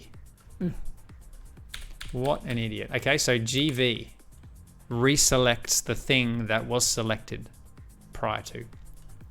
I don't know whether that works when you press escape. So if I did those three and press escape, if I go GV, oh, there you go. So it was whatever it is that you selected last will be reselected when you type GV. So if we select something like this and we toggle, I'm like, oh, we did that wrong. We can press U and untoggle. But if we didn't mean to do that and we want to do something else, we can just reselect with GV.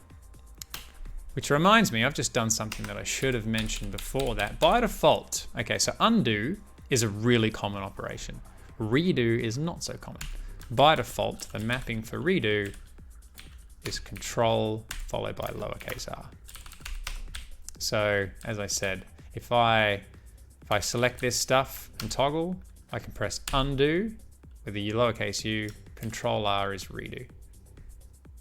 Okay. Fantastic stuff. Okay, so what else can we show?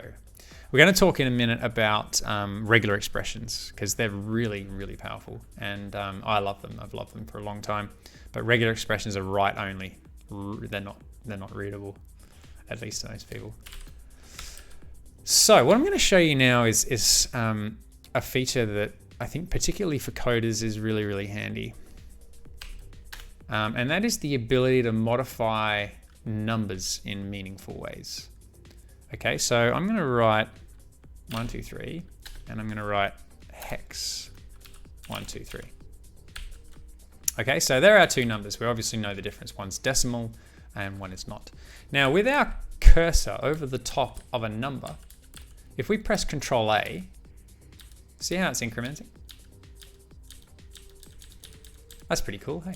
Control X goes the opposite direction. See?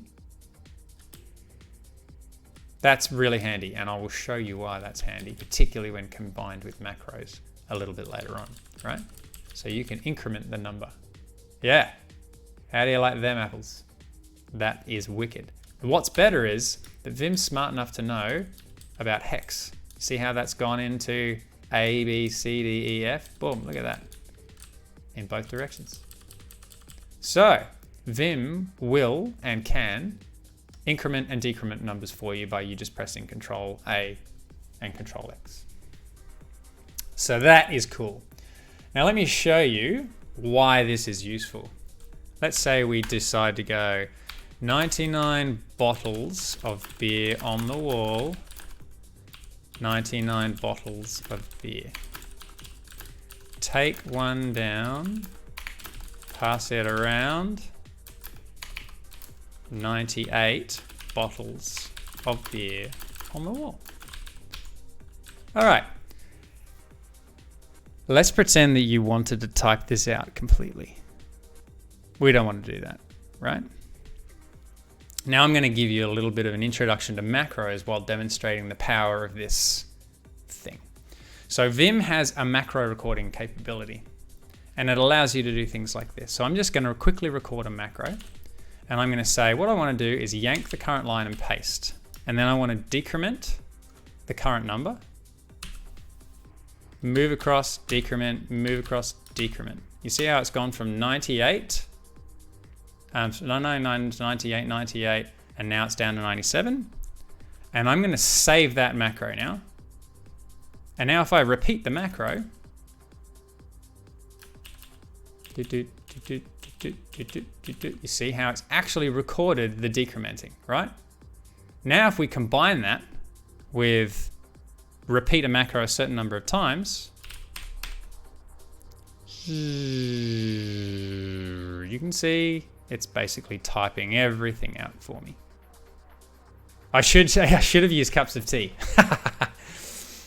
Anyway, so as you can see, if you combine a macro with the increment and decrement, you can actually do some really cool stuff. Really cool stuff. And it saves you a shitload of typing. I've used this particularly for generating test data and unit tests and whatnot on God knows how many occasions. But you can use it for gimmicky stuff like this as well. So yeah, how cool is that? That's pretty cool, hey. Please do FizzBuzz. No, I'm absolutely not. But yeah, you're right. It would be helpful in so many contexts. You can take that little piece of knowledge and then start to think about how you would repeat that in whatever it is that you're doing. And that alone is way more powerful than you think. So what do we got? Very helpful during reverse eng. Move over Hadoop. Yeah, do everything in Vim. Like everything in Vim. All the things. So we're just going to quickly touch on macros now, just for a little bit, because macros are fundamentally really, really simple, and you can combine them to do some fascinating stuff. And then we'll touch on regex, and at that point, we're pretty much 2 hours in already, right? And there are so many other things that I'd love you to see before we finish up. So we may actually have to spread this out even further. But let's get rid of our bottles of beer on the wall. Actually, no, let's not. I'm going to show you how I did this, okay? So, to record a new macro, you press, in normal mode, you press Q. And you'll see down here, you've got Q. Q says, I want to record a macro. Now, we need to say to Vim, I want you to record a macro and store it somewhere. And this is where the idea of registers comes in. So there are registers for storing content. There are registers for storing macros. You can use registers in a number of contexts. So for us, what we want to do is we want to say, I want to record a macro in a register. And a register is just a letter, okay? So for me, because I'm lazy, I use the Q register a lot because it's directly under the letter Q. So when I type Q to record, I can press Q again. And you'll see down here on the bottom left, it's saying recording at Q. It's recording a macro to store in register Q. Okay, so this is what I did here. I went yank, yank, paste. We duplicated the line. I pressed Control X to decrement the number. Now, Vim is smart enough to not try and decrement words. It will search for the next number. So all I did was move off the current number and press Control X again, and you can see my cursor jumped to the next number and decremented it. And then I did that again. And from there, I'm like, okay, I'm done. And so in order to stop recording the current macro, you just press Q again. So now, that macro being the series of key presses that I performed while recording is now stored behind the scenes. It hasn't stored the text. Like it hasn't gone, oh, I've got 98 here now and 98 here now and 97 here now. It's recorded the sequence of actions. And so to replay the macro, you press the at key, followed by, you see down here, followed by the register. So at Q replays the macro that's stored in Q. If you want to replay the macro that you've just replayed, you can press at, and that'll just keep replaying the most recent macro that you played. Okay? So that's how you store and play macros. Now what's cool about this is that you can store macros in all the letters, But you can say, oh, let's pretend I have a macro that does this. And then I have another macro that does a series of steps, including that other macro. So you can actually call macros from within macros. And when you play the macro back, it will play the macro based on what's currently stored. So let's say you had two macros and one calls the other. The good thing is that they're not embedded, they're just linked. So if you modify the content of a macro that's called by another and then replay, you will get the new macro played instead of the old one. So it's kind of like having mini functions that you can chain together, which is kind of handy. I use that kind of feature a lot for some seriously obscure string substitution. And I found that particularly useful. Wolf, can you view the macro? That's a bloody good question. I don't know. It's something that I've never actually tried. Vim view macro. Let's have a look. There's got to be a way. Vim has all kinds of crazy stuff like that. Viewing a macro edit. That looks good. Is there a way to display a macro list similar to? I bet you there is. Be some wicked shortcut. In Vim, the macros are just stored in registers. You can recall the content of any register and execute it as a macro, which is what the out does. To see if lists of what's in your registers, use reg. Okay, that's fantastic. So in in normal mode, if you press colon, you'll see down here we've gone into command mode. And then we can start typing commands down here. So it's saying, we type reg. Oh, look at that. You can see the content of all the registers. So this one here, there's Q. What did we do? Yank, paste, Control X, L, Control X, L, Control X, and that was it. So there's the content of the macro. Yeah, which is awesome. Now, here are the really, really cool things, okay? The special register that is, ignore the fact that all of these things are prefixed with double quotes, okay? No, it's not an OPSEC fail because I'm awesome. But yeah, you're right. I don't do anything anymore outside of the context of a VM. So yeah. Anyway, plus exactly is your normal clipboard, and plain old double quote is the content of the current yank buffer, so to speak. It's like the internal clipboard, and you'll see that the previous 10 things that you've modified are kept in a history. So you can access the stuff that you previously yanked up to and including 10 by going by referencing the 0, 1, blah blah blah through to wherever.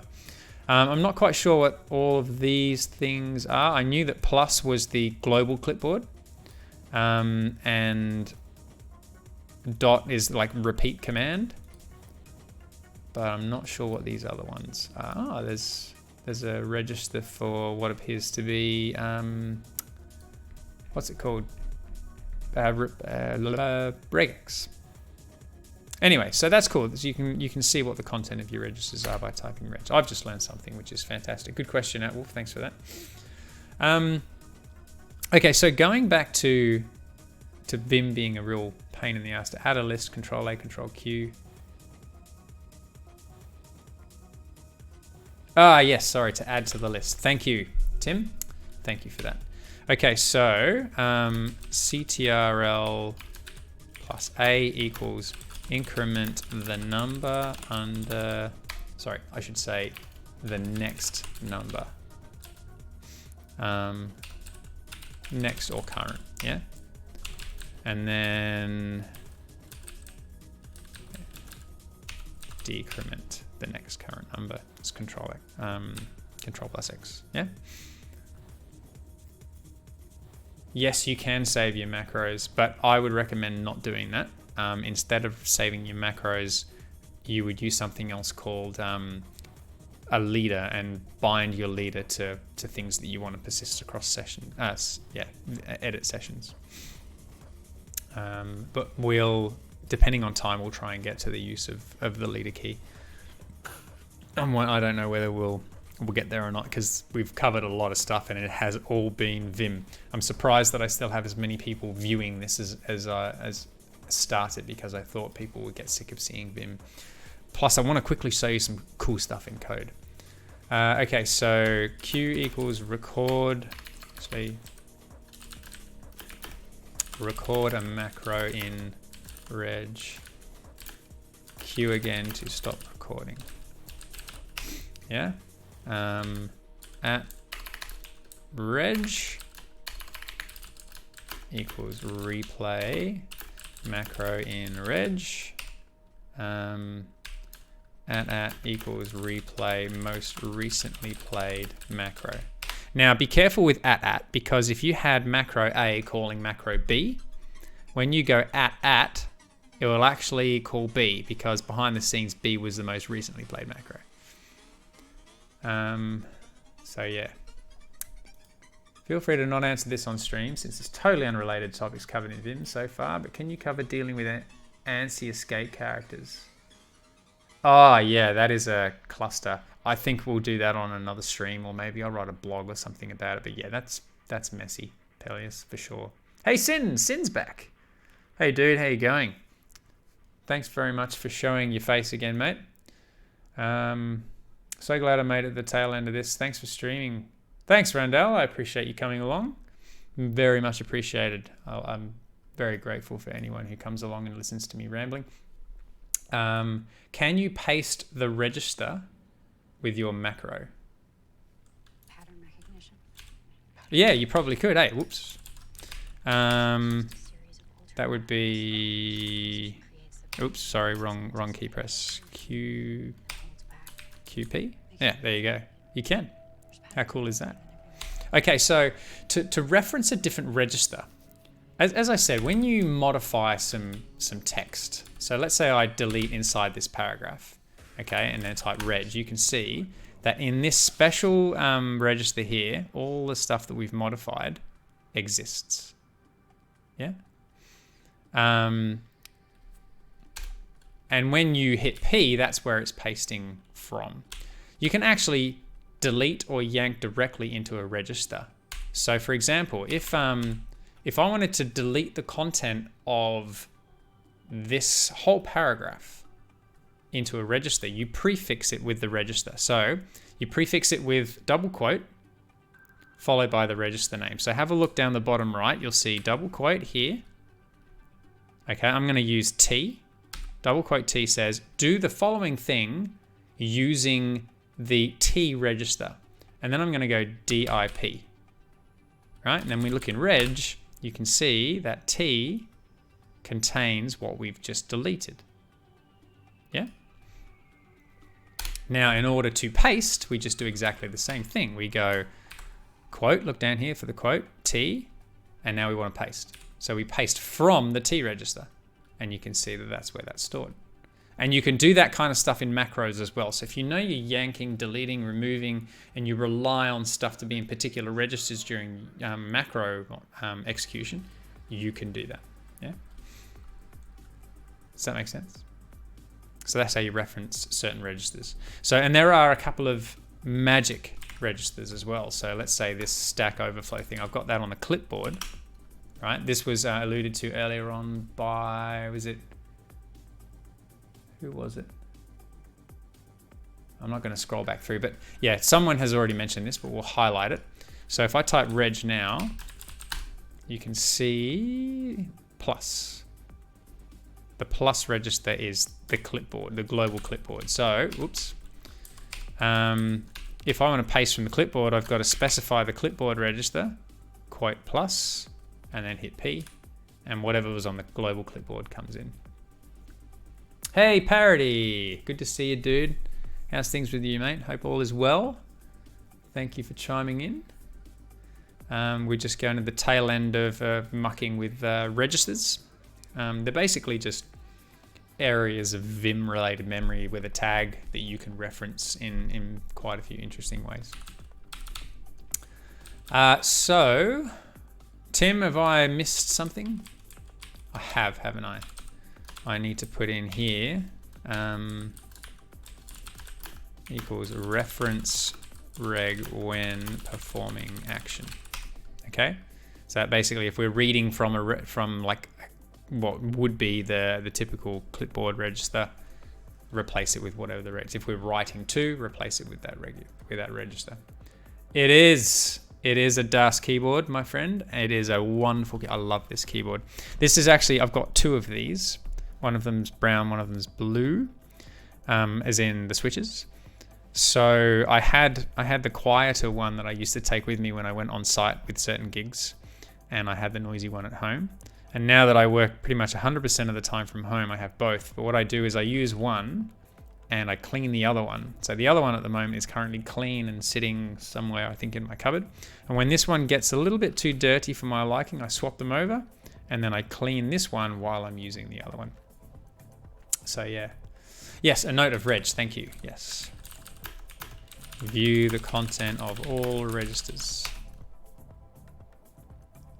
Yeah, Justin, you know it, man. Parody, the brown is slightly quieter. This is the noisy one, and I'll be replacing it soon with the not so noisy one, because this one's due for a clean.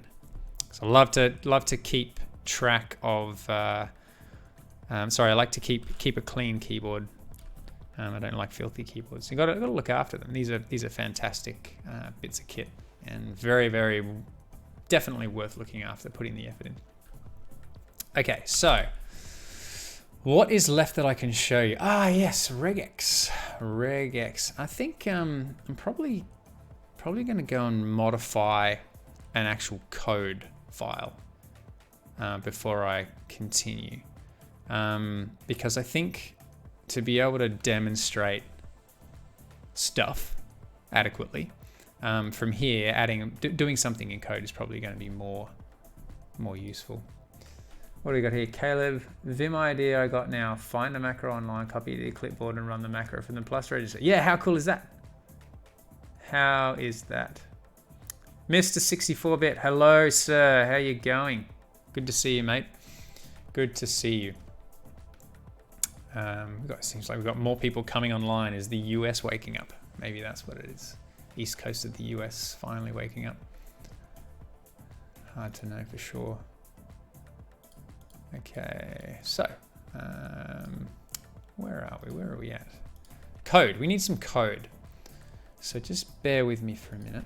I'm going to dig some code up that we can look at. Pretty sure that I've got my interpreter code lying around here somewhere. CD code metasploit payloads. Winning. Now the problem with this is that it's actually pretty slow. Oh, check that out. Because this folder is actually mapped across a VM and I'm using ZSH with the Git plugin, you can see that when I perform an operation on this, it's actually pretty slow. But what I will do is I will keep this editor open, but I'll just shove it in a different window, and we'll come back to that a little bit later. Let me just get rid of some of the noise. Oh, that's a really good sign, isn't it? All right, let's not bother with that. CDC Windows C interpreter. Sorry, it's been a while since I've looked in here. CD source. I'm just going to pick a file that's got a bunch of code in it. Let's go into server. I'm picking interpreter because it's C, which is ugly but has parentheses and braces and all kinds of horrible stuff. Let me just find a file that has a bunch of stuff in it that's useful, which isn't that one.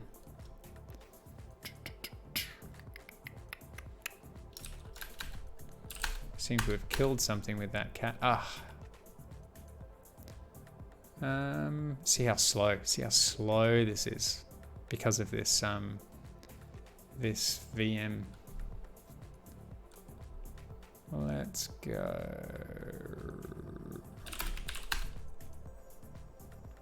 17K. Let's do service setup win. All right, so we've got some code in here. Okay. Now, ignore the fact that this code is disgusting. All right. It's disgusting, I know it's disgusting. Mostly because a lot of it was written by me, and I'm cool with that. So come at me, haters. That's all I can say.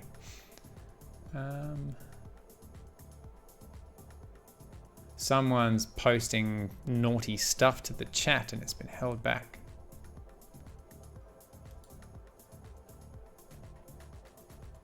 Sorry, a bit weak. Hang on, where are we? Story a bit weak. It says some more. I'm just reading the chat and trying to figure out what's going on.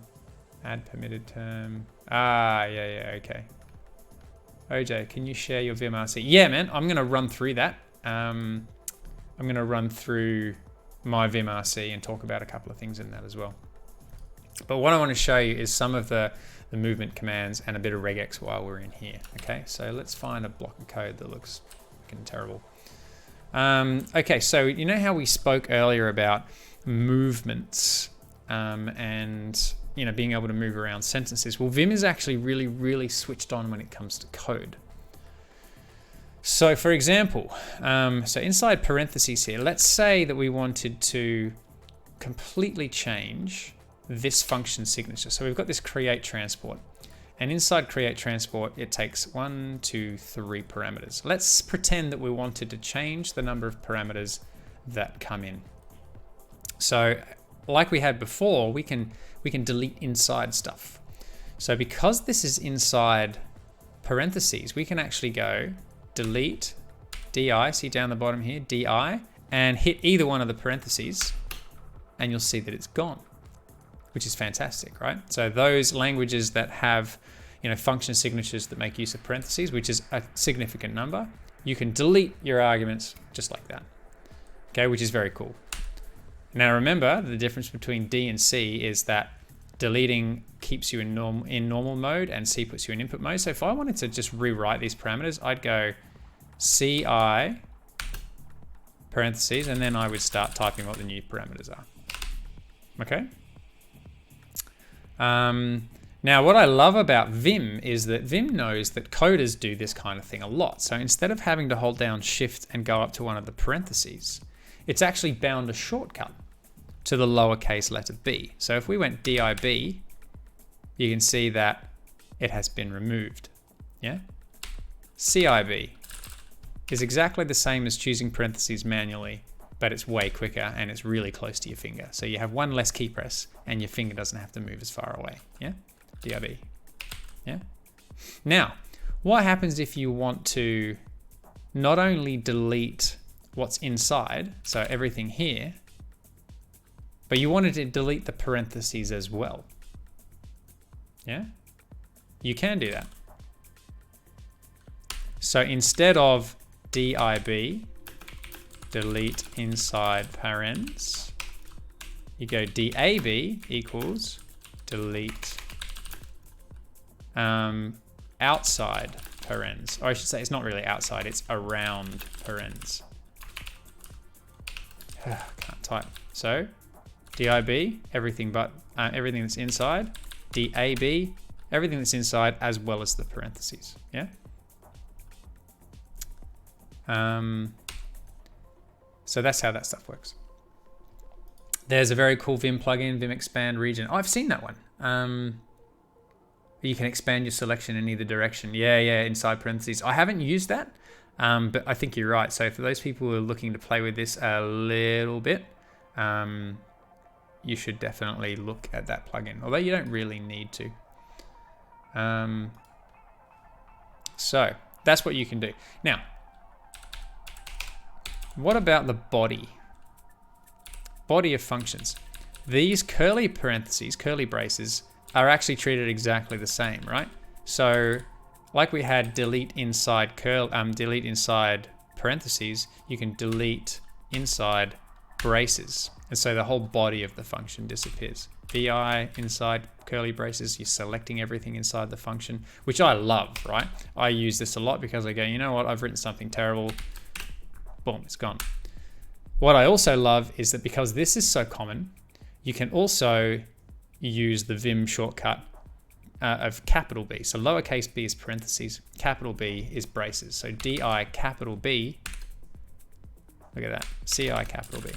Oops. C-I capital B. There you go. Right, so that's pretty cool.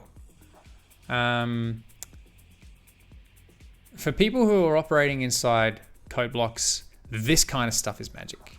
Like seriously magic. I love it. I love it. Now I'm going to show you. So we'll do the same thing here. So see how I'm making use of the various block modes. Here I'm just going to go delete inside braces and do the same thing there.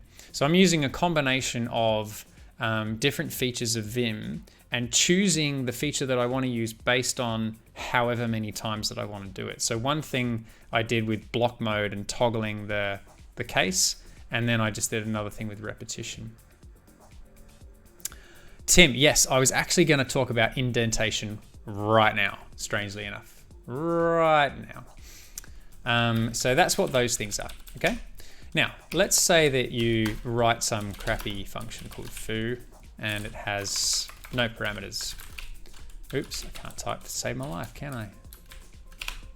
Now, excuse me. Are these shortcuts language specific or global? They're global, and Vim will do its best to understand what a particular context inside a function actually means. So play with it. It should work in Python. It should work in Ruby. It really should behave itself. That's why things like B and capital B have been baked in, because if you think about it, inside Ruby, the idea of braces might not mean the same thing. In Python, they don't mean the same thing. So the target language, I think, for the most part, is Vim is context aware. So yeah. In short, Vim should be smart enough to know. Okay. So let's pretend that you had if something, then do thing else, do some thing else. Okay, so let's say we had something that looked like this. Yeah. We can see that this is a valid function, but obviously the indentation is incorrect. Now with C, Vim is able to look at the syntax of the language and know what level of indentation is required for the context in question. Whereas languages that are indentation, like where indentation actually has meaning, and obviously Python is one of those, Haskell is another, there are quite a few, like Camel is another one. I don't think Prolog is, in fact, I don't think many of the Prolog-based languages like Erlang give a shit about your indentation either. But those languages that do, Python, Haskell, does Ruby really care? I don't think Ruby cares, but as far as style is concerned, you should care. But those languages, it can't infer context based on what you've done, so you have to specify. Whereas with C, it can. So if you look, I'm gonna select the whole function. I'm just gonna press the equals key.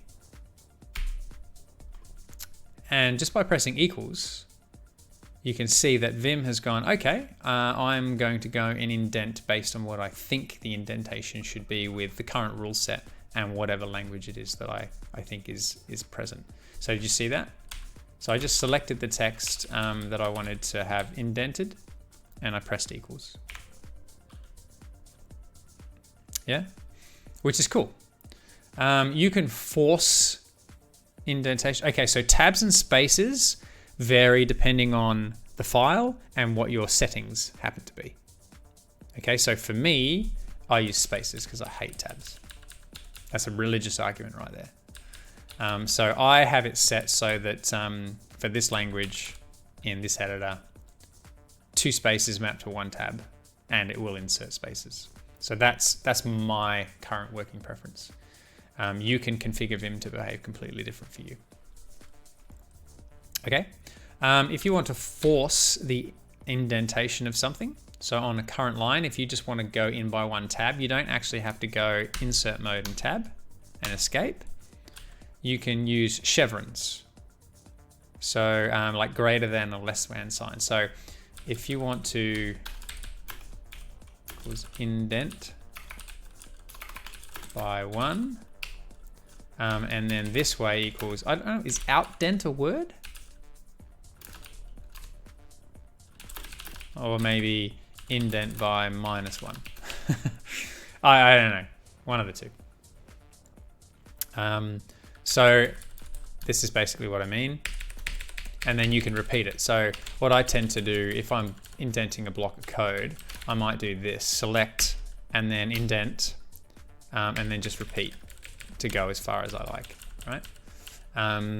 When you've got a block selected, you only have to press the chevron once, right? See? But if you don't have anything selected, then you have to press the chevron twice, but then you can tab. Unindent. Is that what it is? All right, let's go outdent, unindent, whatever it happens to be. Dedent. Dedent, really? All right.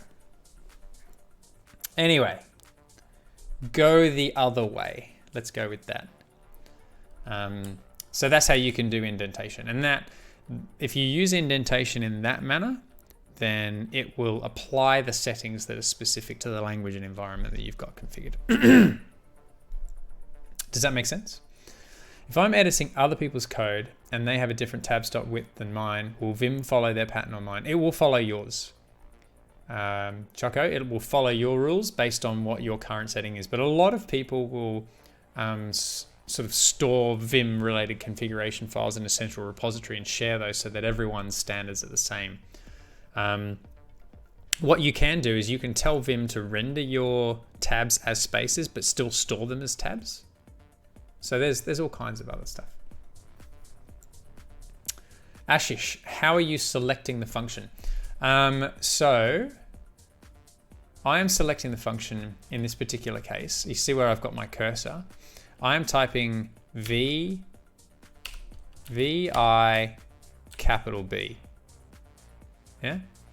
So VI capital B equals select all inside the braces. I could do the same with VAB and select all inside and including. So if I went VAB, you can see I've actually got the parentheses selected as well. Hey Lucas, I'm late to the Vim party, lunch break now. Hello sir. Thanks for coming in, dude. So yeah, the I and the A also apply to visual block mode and things like that. So that's how I'm selecting it, yeah. So then DI capital B just deletes the body of your function. I think I've seen them in some config files. Yeah, cool. So that kind of stuff is handy. Now, the kind of thing, like if I was just to show you a workflow of something that you may do in C. Let's say that you had, just for the sake of shizzles and giggles, you were doing this. Oops. Let's say you had 5 functions. And in C, you often have a header file with those functions in it. And you have the body of those functions elsewhere. So let's pretend, you know, that this was in a header file, and you wanted to then go through and create the body of those functions in a C file. So you can go to your header file and grab those functions, go to your C file and paste them. And then from here you go, well, by default, what I want to do is prepare them and define them. And this is where the repeat comes in, which is really handy. So you can see I've just hit dot and then pressed J to go down a line and press dot again and dot again and dot again. So you can see in a heartbeat, I've actually defined those functions so that this thing will now compile, even though there's no body of these functions here, right? So see that again. All I've done is I've selected these lines, yanked, gone to my other buffer and hit paste. And here I've gone, right, I just want to get rid of that semicolon, prepare the body of a function. And then from here I want to do that again. Dot, J, dot, J, dot, J, dot. See? So that's one way that you can actually start defining the body of functions in certain languages like C in a really, really easy way. just by using simple repetition features, which is super handy. What else can we look at? Oh, regex. Regex was something we were going to do. So let's quickly cover on regex, and then by then we might want to sort of finish up. Okay. And then the last thing I'm going to do is finish with exiting. I still find that funny. Here's a little trick that I like to do. If I've got blocks of crap in my C code, but I don't want to delete them, I don't want to add comments. I mean, obviously with that, you can add comments like doing the block column mode thing, and just comment them all out. You can also do the multi-line thing if you want to, but I hate multi-line comments because you can't nest them. But to get rid of an entire block, you can say if endef, if not defined, if defined, so if def, and just give it a random chunk of crap. And then from here go end if. As far as the compiler's concerned, this stuff doesn't exist because that definition thing here has clearly not been defined anywhere. So you can get rid of it. That's how I leave blocks of crap in my C code for the sake of testing and development, and then I just go through and delete it all at the end. Simple as that. Anyway, so what was I about to show you? Regex. Regular expressions, as we all know. Exiting at the end of this. I thought you'd appreciate that.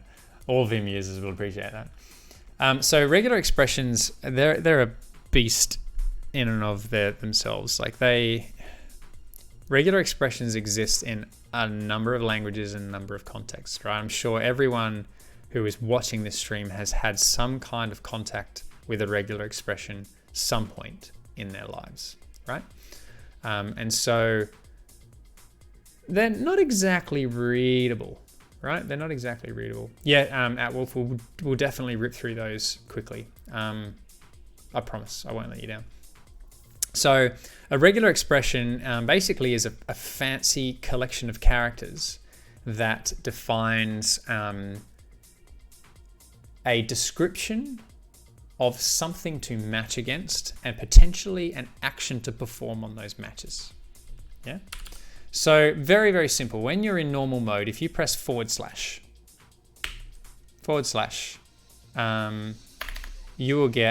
you'll move basically into what is the command mode with regular expressions. Okay, so if I wanted to match on the word transport, so I just start typing transport, and you can see Vim has started highlighting anything that matches.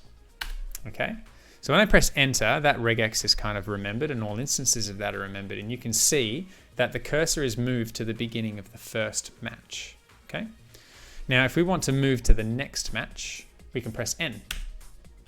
So that's how you move through all of the instances. Yeah, see that? This is where it becomes powerful when you combine with repeating. Okay, so that's what you do. So you can press N, Shift N goes to the previous one. N, Shift N, Shift N. Yeah, that's how you move through your regular expressions. Okay. I'm not going to do a full tutorial on what it is that you can do with regular expressions in general, because like that's huge. But I will show, a couple of examples. One thing that more astute viewers may have noticed, that when I press /, see how I've got that \v that also appears, and I surreptitiously deleted it. That \v says to Vim, I want to use what is effectively the same as the old school Perl regular expression mode, and not the semi-baked regular expression mode that comes by default with Vim. Because I'm so used to writing Perl style regular expressions that I don't want to deal with the Vim specific stuff. So that \v puts the regex mode into something that I am personally more comfortable with. You guys may not. All right. So, you can do things like case specific stuff like that, right? What I've said here is I want to match on any word that has a capital T or a lowercase t at the start followed by transport. Yeah. You can do that with things like if I can find a line which has, like right at the start, the anchor says match the beginning of the line, followed by at least one white space, followed by the end of a line. Okay, so what I'm doing here is I'm saying, give me a completely blank line that's got spaces in it. And as you can see here, the pattern isn't found. If I change that pattern so that I don't anchor it, what I'm highlighting is any line that has spaces at the end. So let's pretend that that was the case here and here. You can see that I've matched anything with the spaces at the end. And then what you can do is you can start substituting based on that. So I could say I want to substitute any cases where we find special characters. Actually, I'm going to use -v as always, followed by the end of the line, and I'm going to substitute it with nothing globally. And it will go through and remove every single instance of a white space character on the end of line. So you're just deleting trailing white space by doing that. Global substitute, percent says global substitute, S is substitute, /V says go into my preferred regex mode. /S says white space characters, so that could be tabs, it could be and spaces. And then I say plus basically means match against one or more. So that's saying one or more spaces at the end. And the reason why I know it's at the end is because that dollar says up to the end of the current line. And because I haven't said, you can have other characters after that, what I'm matching directly against is nothing but white space. And then that first / says, right, that's the end of my match condition. What follows is what I want to substitute it with. And as you can see, there's nothing in there. And then I specify G to say, do that globally on every line that matches. And that basically blasts away all trailing white space across the whole file. So that's the kind of thing that regex can do for you. I use it in conjunction with moving around. So if I know I've got the word transport in capitals and I want to replace that with foo, I can sort of do this, I can wander through like this and choose the instances that I want to get rid of. Now here's where being smarter with your regex and your modifications will help you. So let me just show you. Okay, so let's say that what I want to do is change every instance of the word transport to, I don't know, foo. But that also means that not just the whole word transport, but anywhere transport might exist. So when I press N to go to this first match, just here, what I might do is go, you know what, I want to change the word to something else. So CW and start typing foo. So that basically means that my repeat character, my repeat register will mean that the next time, hang on, let me just go back.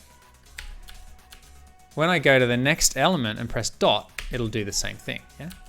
And that works fine. There is a problem with this though, because if I do this over here, you can see that this actually has the word transport in the middle of a word. And so when I press dot, it actually gets rid of the word common, right? So instead, what I'm going to do, instead of typing CW, I'm going to type CFT. Change up to and including the letter T, and then I'm going to say foo, which means when I do the repeat, common stays there. Yeah? That also works down here where you can see TCP exists afterwards and named pipe exists afterwards and HTTP. We're only replacing the section that we actually want to replace. So this is the kind of thing that's good to keep in mind, that when you're doing this kind of substitution and you're looking to repeat, make sure that your action that you're repeating modifies only the stuff that you absolutely need modified and nothing more, so that you don't end up sort of crapping over other areas of your code that you don't want to muck around. Yeah. Hopefully that makes sense. OJ, if you use Vim plugin in Visual Studio, does VS conflict with this or does the Vim plugin override? Okay, so the VIMU plugin that I use, it overrides. So I force it to override the stuff that Visual Studio uses. There's a feature of it that says, enable key bindings, and you do that and it will go and muck with a bunch of Vis Studio key bindings so that the Vim stuff works. But there's still a couple that I actually have to modify myself. So the short answer is it does most of it, but you still have to do a couple of things yourself. So for example, in people are so used to pressing Control A to select all text in Vim. I'm not. Sorry, not in Vim, in Visual Studio. In Visual Studio, if you press Control A, you select all of the text in the current file. I don't ever do that. I use GG cat V cat G, and that's a Vim thing.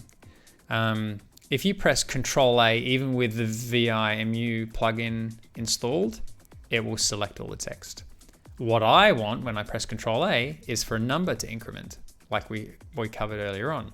So I have to go into the key bindings section and basically say, when I press Control A, don't select all text. I actually want you to pass that to the Vim emulator and have it do its thing.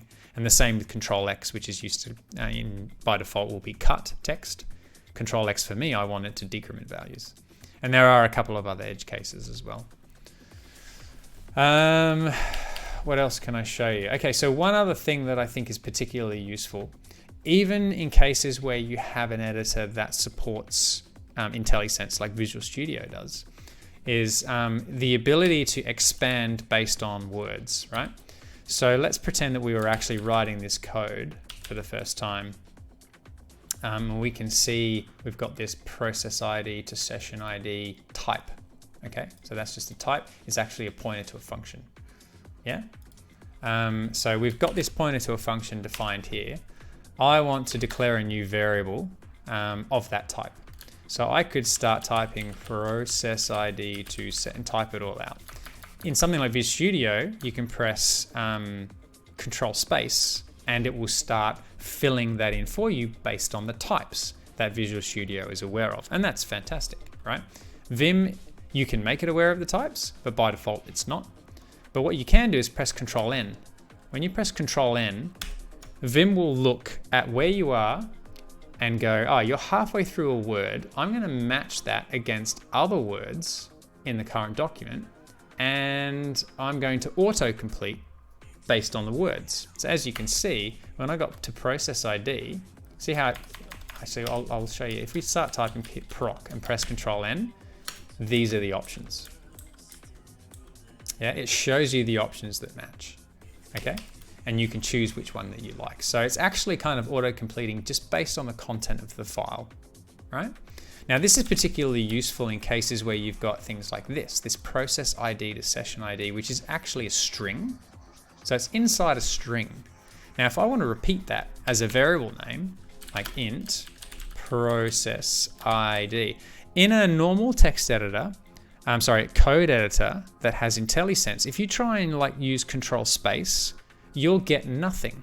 And the reason for that is because the variable name doesn't exist. It's not a type. It's actually just a hard-coded value in a string. And this is one of the areas where the autocomplete feature of Vim is actually really beneficial because it doesn't care whether it's a variable or a type or not. You press Control N and it will complete it for you.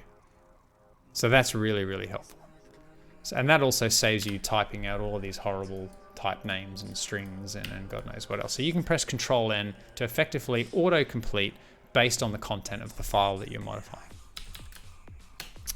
Does that make sense? Control N. Control N is very helpful. Okay. So we've covered off how regex can be useful. We've covered off Control N. We've covered off how you can sort of move in and around your functions. What else? What else would be coding specific that would be particularly useful right now? I mean, the magic from here really comes in how you combine these things together. That's the real value. No worries, Justin. Thanks so much for coming along, dude. That's awesome. I appreciate your time. Yeah, for sure, buddy. Take care, all right? Okay, so I'm going to exit out of this file. Now, the code that I've got on my virtual machine, the access that I've got now to the code that we're looking is read-only, and the reason for that is because I've mounted the content of Metasploit payloads from my host machine into my virtual machine just as read-only. So if I try to write, so see down the bottom here, Command W, if I try to write, it says can't open file for writing. It's because it doesn't have permission. So what I'm going to do is I'm actually just going to quit. Okay. Now if I have some text just whatever, and I haven't saved, if I press Command Q, press enter, it should say, do you want to save? Now I can't save, right? So I'm not going to do that. But what I want to be able to do is quit without saving. So I'm going to press Command Q and press exclamation mark, which says chuck away all my changes. And away it goes. Okay. So colon Q quits. Colon Q exclamation quits without saving any changes. And we're going to cover off a little bit more of that in just a minute. OXMG. Can Vim do code folding? It absolutely can. But I'm not going to cover it in this particular case because reasons. Folding is actually quite a complex topic depending on the language. Vim does a pretty good job of it when it's enabled. I find code folding really irritating. I don't want to hide code. I want to see all of it. So I never use code folding. Request from viewers for another day. If you're done your current VM plugin setup, config, compiling, Vim, blah, blah, escape it. Yeah. Mac, yeah, exactly. Tim, you're hitting on some points there that we could spend another few hours on, hey. What I'm going to quickly do is just go to my .vim folder, and I'm going to gvim my .vimrc. Oh no, I didn't do that. So I have this set up where I've pushed my Vim configuration to GitHub so that I can clone it. Once I've cloned it, I just set up a couple of symlinks so that things just magically work. So if I gvim my .vimrc, you can see there's quite a bit in here. I'm going to ignore a bunch of stuff that isn't particularly interesting, but I am going to show you a couple of little things. So Vim has this notion of a special meta character that it calls a leader. And the leader character basically says, when I press this, there's going to be another subset of commands that I have bound that have special meaning for me. So let's go back to over here. So this is the list of commands that we cover. You know how earlier on what were we doing? We were doing things like, this is a title. Okay, so I've got a special command that says, you know what, I want to double underline this thing. You see how I've got a double underline, it's now highlighted. What I'm actually doing is I'm going YYP, so duplicate the line. I'm selecting the whole line, and then I'm replacing with equals. Yeah, and that gives me a double underline. You can do exactly the same with hyphen, okay? Now imagine that we've basically done exactly that, but we've bound it to a macro. Okay, so all I've done is I've got my leader key followed by the letters DUL for double underline, and it double underlines the current line. If I do SUL, I get single underline. So I use this all the time because I do a lot of markdown modification. Okay, so to show you what that looks like, where is it? Here you go. Underline the current line. So I've got SUL says yank, paste, select line, replace with hyphen. And double underline's exactly the same thing with equals, right? So that's super handy for me. I actually use that more than I realize, to be honest. I'd say I use that all the time. So what you can do is you can go, you know what I do all the time? I replace the, I remove all trailing white space from lines. Yeah, so as far as the color is concerned, that's because Vim knows that this is a markdown file, and things like, things like hashes at the beginning of the line make it a title. When you single underline or double underline, it knows. So Vim's doing the coloring based on the markdown rules. And there are a bunch of markdown plugins like, so if we look in, these are all the Vim plugins that I currently have installed. Now this stuff's actually pretty cool. I'm not going to cover most of it right now because there's just too much stuff. What I might do though, let's just say I edit another file like the .vimrc. So gvimrc. So this is just another couple of lines that is on that highlights the differences between GVim and normal Vim, because normal Vim obviously will utilize whatever the font of the console is, but GUI Vim you can specify something else, etc. So what I have is I have a key binding for what is it? See this here, next buffer. So if I type comma dot, then that executes the command bnext. Yeah. So see how I can flick to my buffers by just going comma dot. So I can just go to the next buffer. I also have something called BufferGator installed, which allows me to open this little window at the top to show me the buffers that I've got open, and I can move between them, and I can select which one I want. Yeah, that's pretty cool.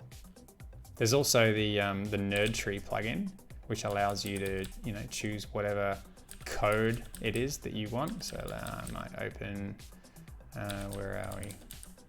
Something in Perl 5 lib. OK.pm, and there it is. All right. So that's nerd tree, which is pretty cool. Does that make sense? So I have a lot of these things stashed in my Vimrc that allow me to do this kind of moving. I used to do so much formatting that I have this leader FEF, and that selects the entire file and then says apply the default indenting / formatting to that, which is pretty helpful. I used to use a Command T plugin. I don't anymore. I don't think it works. Yeah, I don't, because it's slow. And there's a bunch of other stuff in here. So where are we? What's the really useful things? Oh yeah. So when you're in code, I've got rid of it now. When you're in code, you might actually want to jump to the matching parentheses, and by default, if you press the % key, then the cursor will jump to the opposite parenthesis or brace or bracket that matches the one that you're in. I've remapped that so that it's the tab character.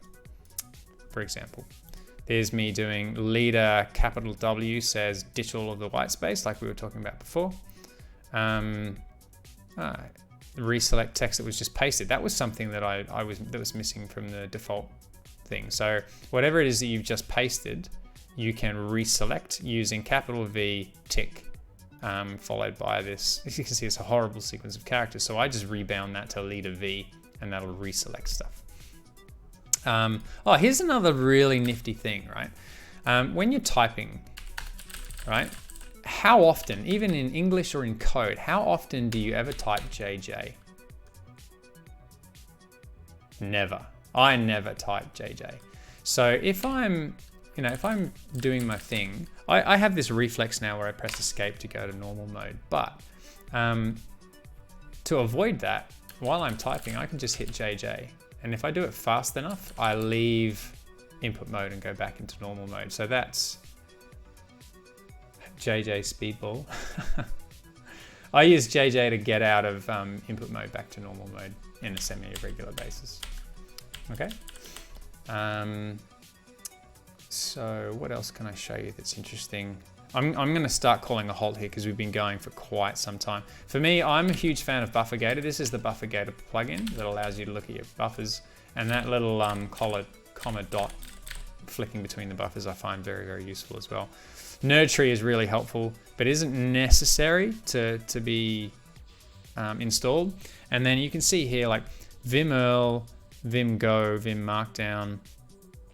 There's some other ones. They're all language specific. They give you the syntax highlighting. There's nerd tree. There's Rust. So there's a lot of stuff in here that could be worth streams all by themselves, which I'm not going to go into now. But what I'm kind of hoping that you guys got from this, at least to begin with, is one, a really basic introduction on how you can move around. Two, a little bit of a demonstration of the power of the individual commands that are available. And three, a bit of a demonstration of what it's like when you really start to chain those things together. And when things become really, really second nature, like you're moving around your files and you're modifying content and you're not even thinking. It's muscle memory, and it's coming out in your hands, and you're not reaching for the mouse. You're not doing inaccurate selections. You're not going to the global clipboard when you don't need to. Like, there's all these things that come with just getting more and more proficient. And I mean, I've learned stuff about Vim tonight from you guys. So there's always more to learn. And what I would recommend you doing when you start playing with this is force yourself to use it. And don't do it on easy mode, but really sort of immerse yourself in it. And if you ever find yourself kind of repeating something, just say, you know what? I'm gonna go and find out what I should be doing instead, and then just learn that one thing. So learn that one thing. Force yourself to get the basic movement down, and then go, right, I'm gonna learn lowercase I. That's how I insert stuff. And I'm gonna work on that. And then when I'm really comfortable with getting in input mode via lowercase I, I'm gonna start expanding to uppercase I. And then start playing with deletes and yanks, and just give yourself the chance to work through that initial pain barrier. And when you get in the flow of moving across modes, you'll think to yourself, like, seriously, this is really, really good. One little anecdote that I will share just before I finish up. I have a very close friend who I've been fortunate enough to work with on a number of jobs. His name is Joel. Joel is one of the smartest people I've met, and certainly one of the smartest people that I've worked with. He and I have a really, really healthy banter sort of relationship when we're doing dev together, and he's a really top lad. So Joel and I were working together on a job for Dollar Client, and we needed to do some pair programming on a thing, and he came and sat with me, and we did some work, and I had my Vim plugin and whatnot, and I was doing my thing. And at the end of it, he said, you know, I'm impressed. I reckon I can type faster than you, but I don't think I can code faster than you. What is it that you're using?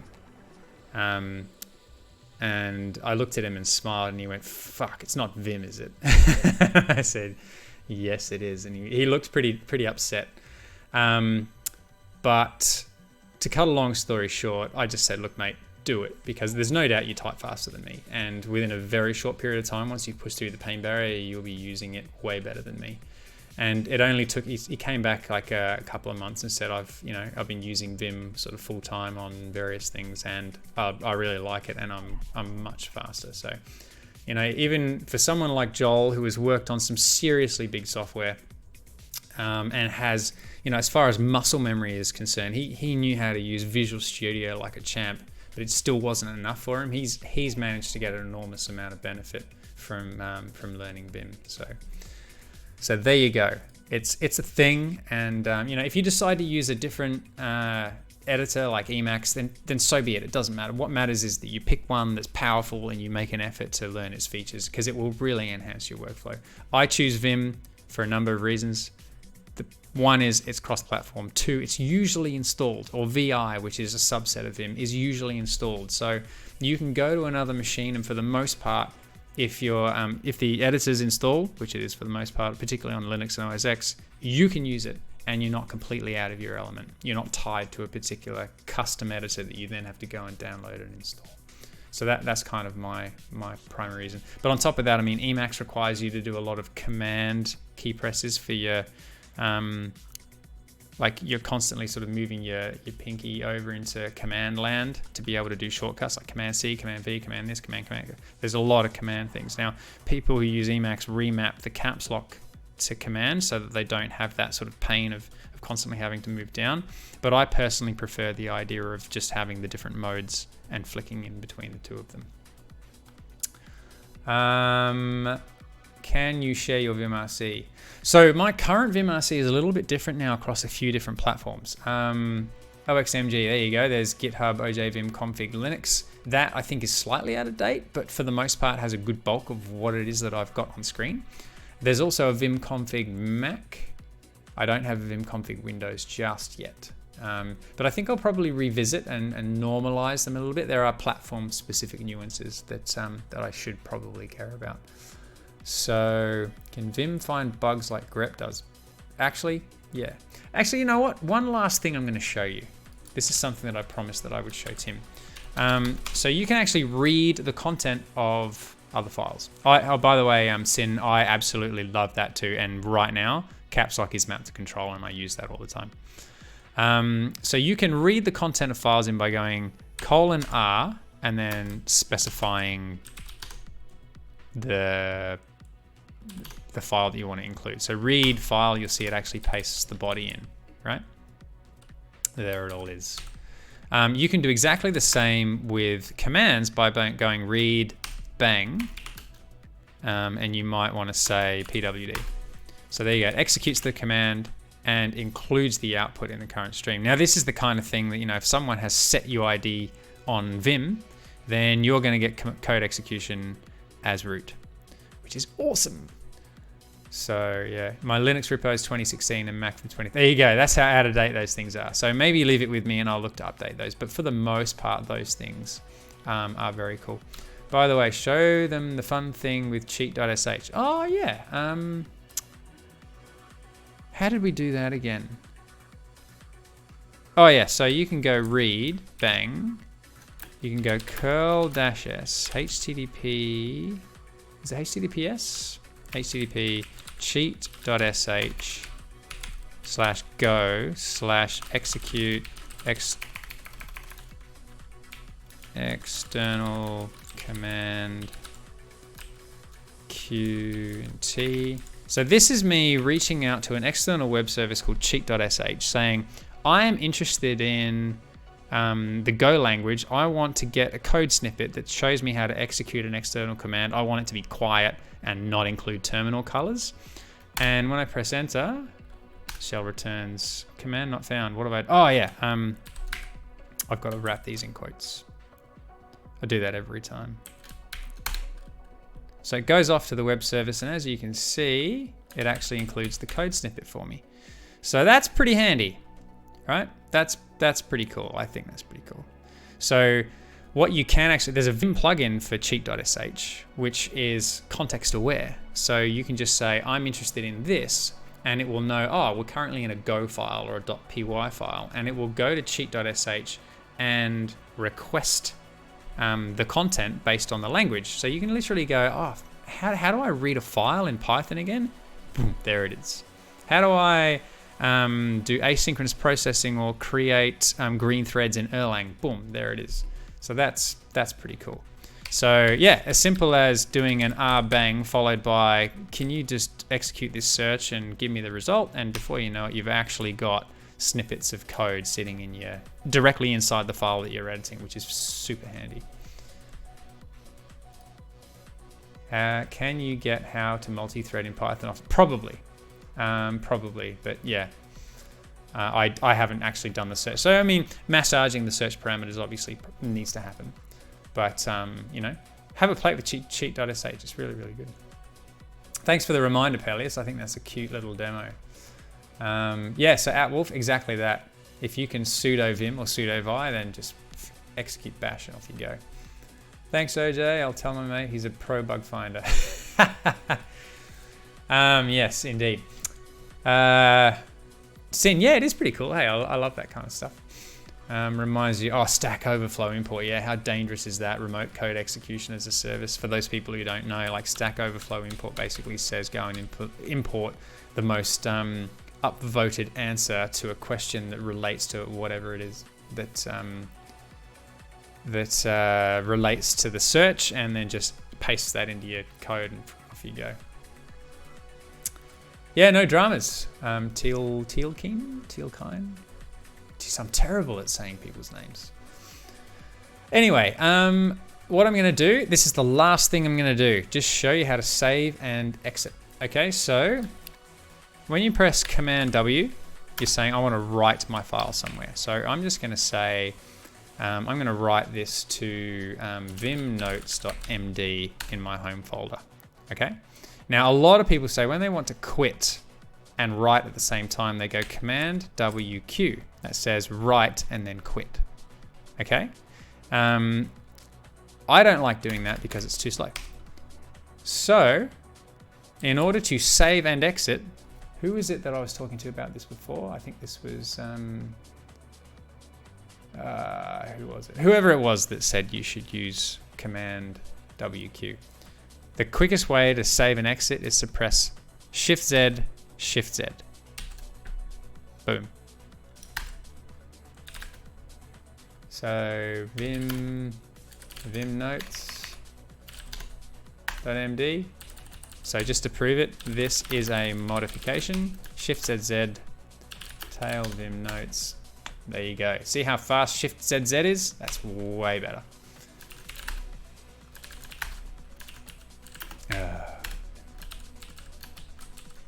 See? Nice and quick. Love it.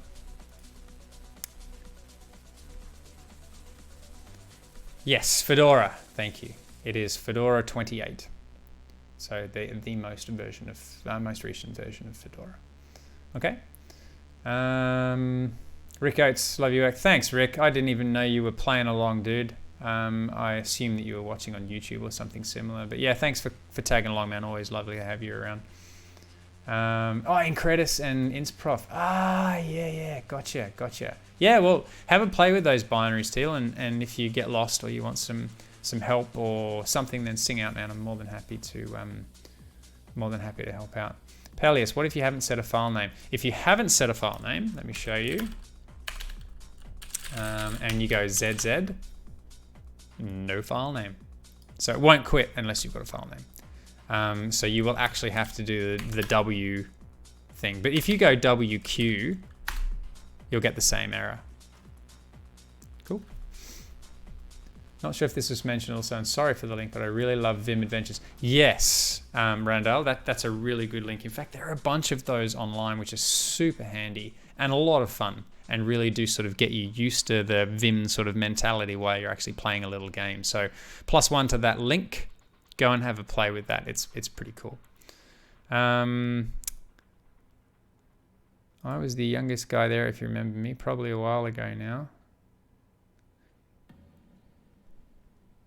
I'm sure if I saw your face, I would know who you are.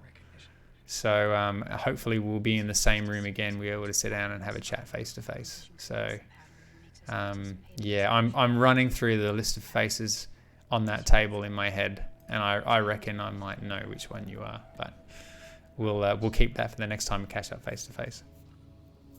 Jay, these are the what are they? Blue. The blues. Sorry, it took me a while to get my context. Lurker, you were the second best looking guy there.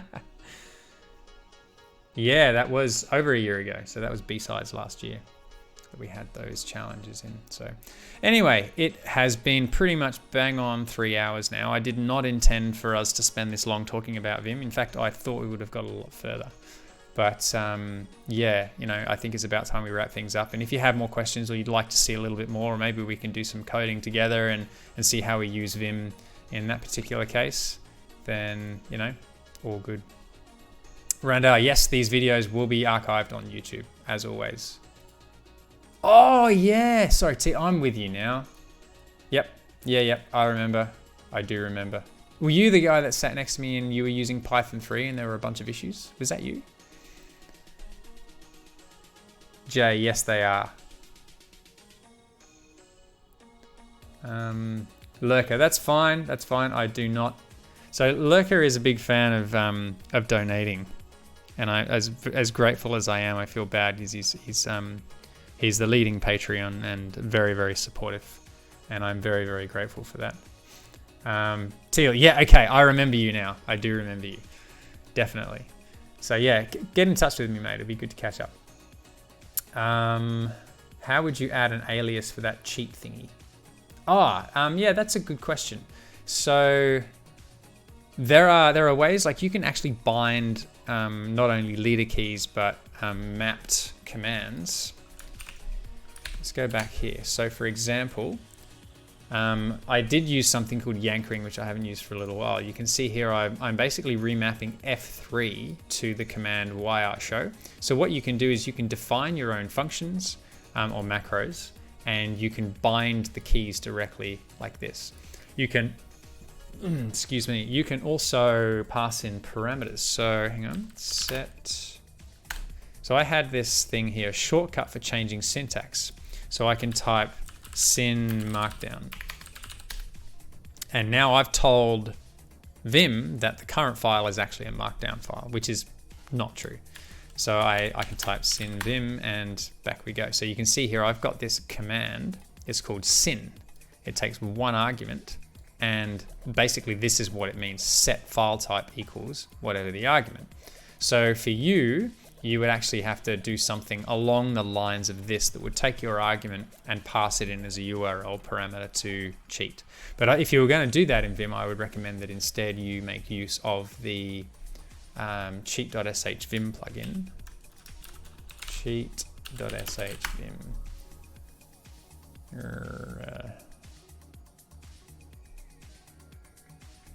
How about instead of that, we'll actually go straight to cheat.sh, because I think there's a link to the Vim thing directly on the shell. Unless, there you go. To use cheat.sh from your Vim, install the cheat Vim plugin from blah, and there it is. So this allows you to do some wizardry. So it knows based on what file type. Cheat.sh, there you go. So you can see it in action here. Where are we? Browse existing cheat sheets and compilation, how it's used. There's a bunch of information here. So if you want to use cheat.sh, do that. Okay. All right, well, I'm going to sign off at that point. I do accept donations, but do not feel obliged. Details of them are on the Twitch page. Don't feel obliged to throw money my way, but if you feel like shouting a coffee, then I will be very grateful. But I'm really, really stoked that so many of you came along and had a play. Hopefully you learned something about Vim. Hopefully you find it maybe a little less intimidating. Maybe you find it as intimidating, but you can see the power of it, and so it might inspire you to go ahead and play with it. So hang on. Let's go back to hey. So thanks again. Comments, feedback, etc. More than welcome to hear it. You know, if you think I can improve on what it is that I'm doing, or if I missed something, or if I've made mistakes, then all of these things I would love to hear about. So lay the feedback on me, and thanks for joining me. Really good having you guys around. So until next time, peace.